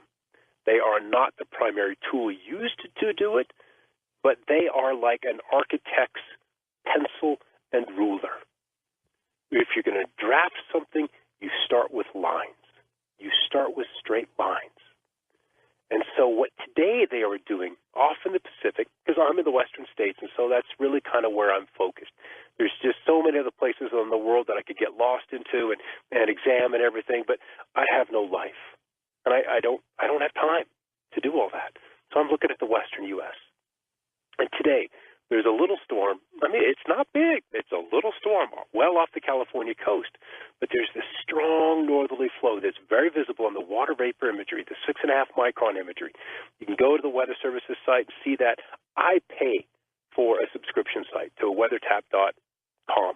It's like $8 a month, and it's worth every penny. Because what you get off the National Weather Service's webpage is not good. It's coarse resolution. It almost looks as if they're trying to hide data. The data is just so crappy. Hold on for a second, Scott. We're going to take this break. We'll come right back with you on Coast to Coast AM. Welcome back to Coast. Scott Stevens with us. We'll take calls with Scotty next hour as we talk about weather manipulation and modification. Let's go back a little bit, Scott. Tell us more about Lieutenant Colonel Tom Bearden. Ooh, that's a gentleman that I'd love to have had dinner with or have dinner with. I've talked to him a couple of times on the phone. Certainly not within the last 2.5 to 3 years. He's bright. He would love to be on Coast to Coast and would love to talk about these things. But he's just kind of been made aware that he can't. And so, it's just you either talk and you risk consequences of somebody coming down on you or some buddies coming down on you, or you do what you can under the table on the DL and hope it's enough. And so I respect him for his work, but love to have been in on some of his briefings in the 80s when he was, briefing the Reagan White House about, what the Russians were doing with scalar technology and their directed energy weapons. And, because we were probably doing those things as well, with Tesla's work. Sure. Maybe the Russians, according to Bearden, were way up front, and we were a little bit slow in picking up the ball for that. Something else that Bearden is big on is the Japanese Yakuza being one of the prime makers and movers and shakers in this world of geoengineering. But I can't get behind that. I just don't see that being the primary impetus for what we're seeing in our skies. So, we have some differences, but, without him, I probably wouldn't be here tonight. Good point. Is he afraid for his life? Absolutely. From the heartland of America and the gateway to the West, good morning, good evening, wherever you may be across the nation, around the world. I'm George Norrie. Welcome to Coast AM. Split show for you tonight. Later on, physical evidence the search for Bigfoot. Here's what's happening. Well, another study about omega-3 fish oil supplements saying that they may increase the risk of aggressive prostate cancer by 70%. These fish oil supplements, credited now with a range of health benefits, they say could trigger prostate cancer. Experts found that the omega-3 fatty acids may raise the risk of the most lethal form of this disease by more than 70%. Researchers warning against omega-3 pills and recommending eating just 1 or 2 meals of oily fish per week. That's a dramatic story. Christian Wild, of course, expert on the heart. Christian, this is another slap to omega-3 fish oil, isn't it? It appears to be so, George, and I think we have to take it seriously, and I need to do more research on several studies because now there's 2 that seem to have this same indication. Yes. And at the same time, just 3 months ago, Harvard and the University of Washington showed that the biggest fish eaters, calculated by blood levels of omega-3, also live 3 years longer on average than people with low omega-3 levels. And then another study that I looked at, as I said, I haven't had really the time to get into this. I promise you I will between now and the next time we talk. Okay. And do more of a critical analysis of looking at the several studies. I want to understand why they've come to this conclusion. But there's another study that said that the immune system is so benefiting from fish oil and omega-3. And then we know about depression. We know about all of the different factors that we have been aware of and reading about for the past 30 years. So it deserves some attention for sure, and I need to do a better job on it because, as I said, I haven't had much time lately, but I will get into it between now and the next time we talk. Well, it's a breaking story, Christian, and I want to say, George, right now, one of the finest country singers that has ever lived is fighting for his life, and that's Randy Travis. Yeah. He had a stroke tonight. So let's keep a prayer for him. Tonight it was announced that he also had a stroke. He came down with viral cardiomyopathy just a few days ago. He is the best there is, and we wish him the best. Thank you for letting me just take that little detour. All right. Well, listen, I want you to check into who is funding these 2 studies, too, because that's always important. You know. Will do. Okay, thanks. Christian Wild. His website, myheartbook.com. Air pollution is harming people with weak hearts, even killing them, according to a big international study. Experts estimate that the toll includes thousands of Brits, for example, each year. The British Heart Foundation, which funded the work, says the UK must clean up its air. Many of its cities often exceed safe levels set by the European Union.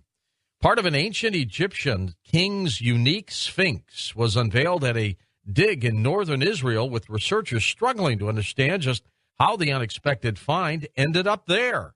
The broken granite sphinx statue, including the paws and some of the mythical creature's forearms, displayed at an archaeological site in Israel's Galilee, is the first such find in that region. Its discovery also marks the very first time ever that researchers have found a statue dedicated to the Egyptian ruler Mysterious, who ruled circa 2500 BC and was the builder of one of the 3 Giza pyramids, unless he had ET help, of course.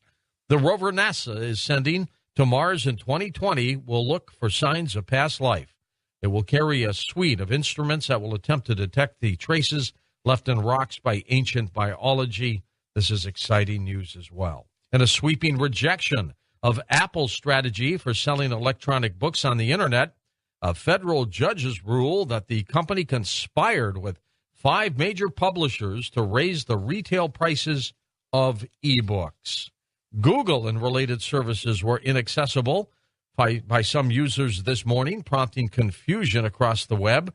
Reports of outages began around 9:30 in the morning Eastern Time, quickly spread on Twitter, with users asking if the problem was affecting others as well. By 10:35 Eastern Time, users were reporting that Google was back up. Google said it did receive reports of problems from service providers in West Virginia, North Carolina, Nebraska, and Georgia. Let's check in with the expert on the internet, Lauren Weinstein, with us. What happened to Google, Lauren? Yeah, my usual full disclosure that I do sometimes consult to Google, but I'm not speaking for them on this, of course. I understand. Yeah, this appears to have been really a very limited outage, actually. You just noted the 4 states that were involved, and the total time of the outage appears to have been well less than an hour, maybe 40 minutes or so. And you know, it's just, I think it's basically a reminder that nothing built by humans is perfect. And, you know, when you really look at the uptimes on these systems, they're really very, very good. I mean, and when you compare how many times you've ever had an outage, you know, with Google or Yahoo or even, you know, Microsoft, whatever you want to name, the majors, compare it with how often you get power glitches, power failures, your cable line goes out and cuts off your entire internet, your phone lines go down, all these kinds of things. And it will happen. So I guess the moral to the story there is that, you know, obviously they try to make these systems as robust and up 100% of the time. But, you know, every so often there's going to be a glitch. And if you have some really, really critical data that you absolutely, you know, maybe some medical data and things like that you have to have, and you can't afford to be without for an hour, you know, once a year or every 5 years or something, that you should probably store locally, I would think. Lauren, I got to tell you, though, people are so used to the Internet. They're so used to their smartphones. If they can't use them for even an hour, they go nuts. Yeah, I know. It's almost become sort of, you know, sort of a joke, you know, in some circles. But oh my God, I can't reach Google for 40 minutes. You know, my life is over. And you know, I kind of look at this and I say, hey, you know, these are all very important services, and we are dependent on them. But I mean, let's keep things in perspective here. You know, this isn't the end of the world. A 40-minute outage in 4 states. The overall reliability of these systems is really, really good. If you have really critical files, you know, that you have to have absolute access to at all times, you can keep them on a local computer, or you could actually write the information down on a piece of paper in a lot of cases, and then life will go on. I mean, I think that's sort of the end point of the story. Some people will say paper. What's paper? Yeah, and you know, and how do you write on the paper? But you know, the other thing about this is, of course, I think part of this is people kind of enjoy this in a way, because if you looked at Twitter when this occurred, people were kind of piling on, and a lot of the comments that people were making were actually jokes. They were joking with each other about it. And if you have an outage that lasts all day or something like that, that turns into a real serious problem. But a 40-minute outage restricted to a relatively small area that affected relatively few people, and with most people having excellent service almost all of the time, I think that's a pretty good record for anyone. All right, Lauren, thank you so much. And you know what? The weather's changing. Strange things are happening. We're going to check in with Scott Stevens, expert on weather wars, next on Coast to Coast AM. And welcome back to Coast. I'm George Norrie. Scott Stevens, of course, the award-winning television weatherman who a decade ago began investigating the claims of then Lieutenant Colonel Tom Bearden that North America was being subjected to full-time weather modification. Now, during the course of that personal investigation, he was the first to discover the primary reason for the now global chemtrail phenomena. And during Scott's 2-decade television career that he worked in Topeka, Kansas, Omaha, Nebraska, Tulsa, Oklahoma, Albany, New York, Pocatello, Idaho, he's a principal with the Blue Water Alchemy and the global project to bring about a shift of human consciousness to concert events surrounding the shift of the ages. Scott, you've just got your hands in all kinds of pies. How are you? Oh, man, I'm so busy. There's so much going on right now, and there's things I'd love to tell you that are bubbling. I just can't yet. If we talk in maybe another week, I can share some more things. Whoa. But, you know, George, you've been so helpful in getting this message out there. You know, I had my epiphany in 2004, kind of went public with it in 2005, and, you know, within 3 months of doing that, I was invited to be on Coast to Coast. And so here we are, you know, 8 years down the way, and I've been on the show 8 times. And I think we've really made some progress in getting this issue out there and in front of people. Well, we're not done yet, Scott, as you know. No, we're not. Miles to go. It sure seems like it is a marathon, and it is not a sprint. I was under the illusion that this might be a sprint, you know, 5, 6, 7, 8 years ago, but it is definitely in every bit of a marathon. Give us the overview of a weather person, Scott. What's going on these days, weather-wise? Well, I'm in southern Colorado, and so we've all seen stories about fires in Colorado. And I was a little concerned last winter when the jet stream was set up. We were, good storm after good storm. It's like, all right, guys, we're going to get some snow. The next day, sorry, didn't get a thing. Had some wind, the clouds looked funky, a few flurries on the mountains, they got dusted, but nothing in the valleys. And this has been the recurrent theme for years now, where it appears that, storms are going to develop, but they just don't deliver what they should. And so that has been a frustrating thing for me, especially over the years. And that's kind of what got me into this whole issue, was trying to get my accuracy back in place. And so this was my frustration, because it was my accuracy that was just getting. It's a reputation thing, George. Of course, audience, they turn to me 3 times a night. And, you want to be right. You want to be right. And there's kind of the joke about the weatherman never being right. Well, we don't have to be wrong. We don't have to be. Well, with the technology you've got these days, you should be able to get a lot of this stuff right, don't you think? Okay. Yeah, they should. They should. We've got the technology. We've got the surveillance from space. We've got the ability to do remote sensing. We've got the computing power and the modeling to, really understand what these storms are doing. The technology is there. And it was, in my opinion, in 1998, when I really began to get frustrated by this, that we had the technology then as well. But now we're 15 years down the road. And I know why weathermen can't get it right. It's very apparent to me, not so much to them or their audiences just yet, but there is a piece of data that they're not including in their forecast. There is something that isn't being included in their modeling of the atmosphere. And that's kind of what the whole show is about tonight. Scott, when you jumped into being a weather person, what was it? I mean, were you a little boy who loved the weather? What convinced you to do this? Boy Scouts. Ah, the Boy Scouts. I was in the Boy Scouts. I was 12 years old. And 12 was a big year for me. My parents had gotten me a telescope, and that triggered my, amateur astronomy bug that still has a big, huge bite on me. I love astronomy. The other thing was the Weather Merit Badge. And I was, working towards the Eagle Scout. Sure. And I just was looking for merit badges that I would enjoy doing. And so it was the summer of 1978, and I started the requirements, going down that list of requirements for the Weather Merit Badge. And one of them was to build an instrument cluster, anemometer, rain gauge, and so forth. So I did all that and start observing the weather. And so that was, I had to do it for a month and watch the evening news, check my observations against the weatherman and his forecast. And so, that was July of 1978 when that's the month I'm going to do this. By the end of July, I was hooked. I was hooked on weather. I was already big into news, but the weather, just kind of, stood up and said, hey, you're going to like me. And I did. I really was did. it easier to predict then than it is now? A part of it may be that ignorance is bliss, and that you don't know that these things are going on. So you believe your errors are your errors. And that's kind of what shifted in me once I got to about 15, 20 years experience, that, I'm doing everything right. The models are correct. The storm is in the right place. And, this should have been it's a December storm in Idaho where I had my last job.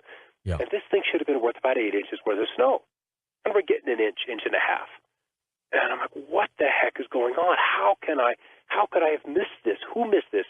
Why did the local National Weather Service, issue such a boondoggle of a forecast, and the guys back in D.C. can't seem to get a grip on what's going on in the Pacific? And so it was just this whole combination of things that had me looking for answers. And then, of course, I'm big into into the magnetic motors and free energy and negative resistors and whatever we can do as a people, as a nation, to get off this addiction of oil. That's where my focus was when I came across Bearden's work, Colonel Bearden's work on his website, which is Cheniere.org, Cheniere. And so when I was, digging through Colonel Bearden's information, there's a sidebar on his website, and it was titled Soviet Weather Engineering. That had my attention. And so I read through it and then saw some of the pictures that his webmaster had posted. Those are a little strange, but not too unusual, but they're a little strange. And so, this was about 2001. Digital cameras were getting cheap. And so I bought one. And once I started to frame the sky, frame the clouds, frame the trails through the viewfinder of that camera, it all just started to pop. When you begin to, just focus on one segment of the sky at these oddities in the clouds, I began to see through my own viewfinder what Tony Craddock, the webmaster for Colonel Bearden, had up on that website. And so I began to match these things. But it was still 3 years of photography, reading, and observation, and frustration with inaccurate forecasts.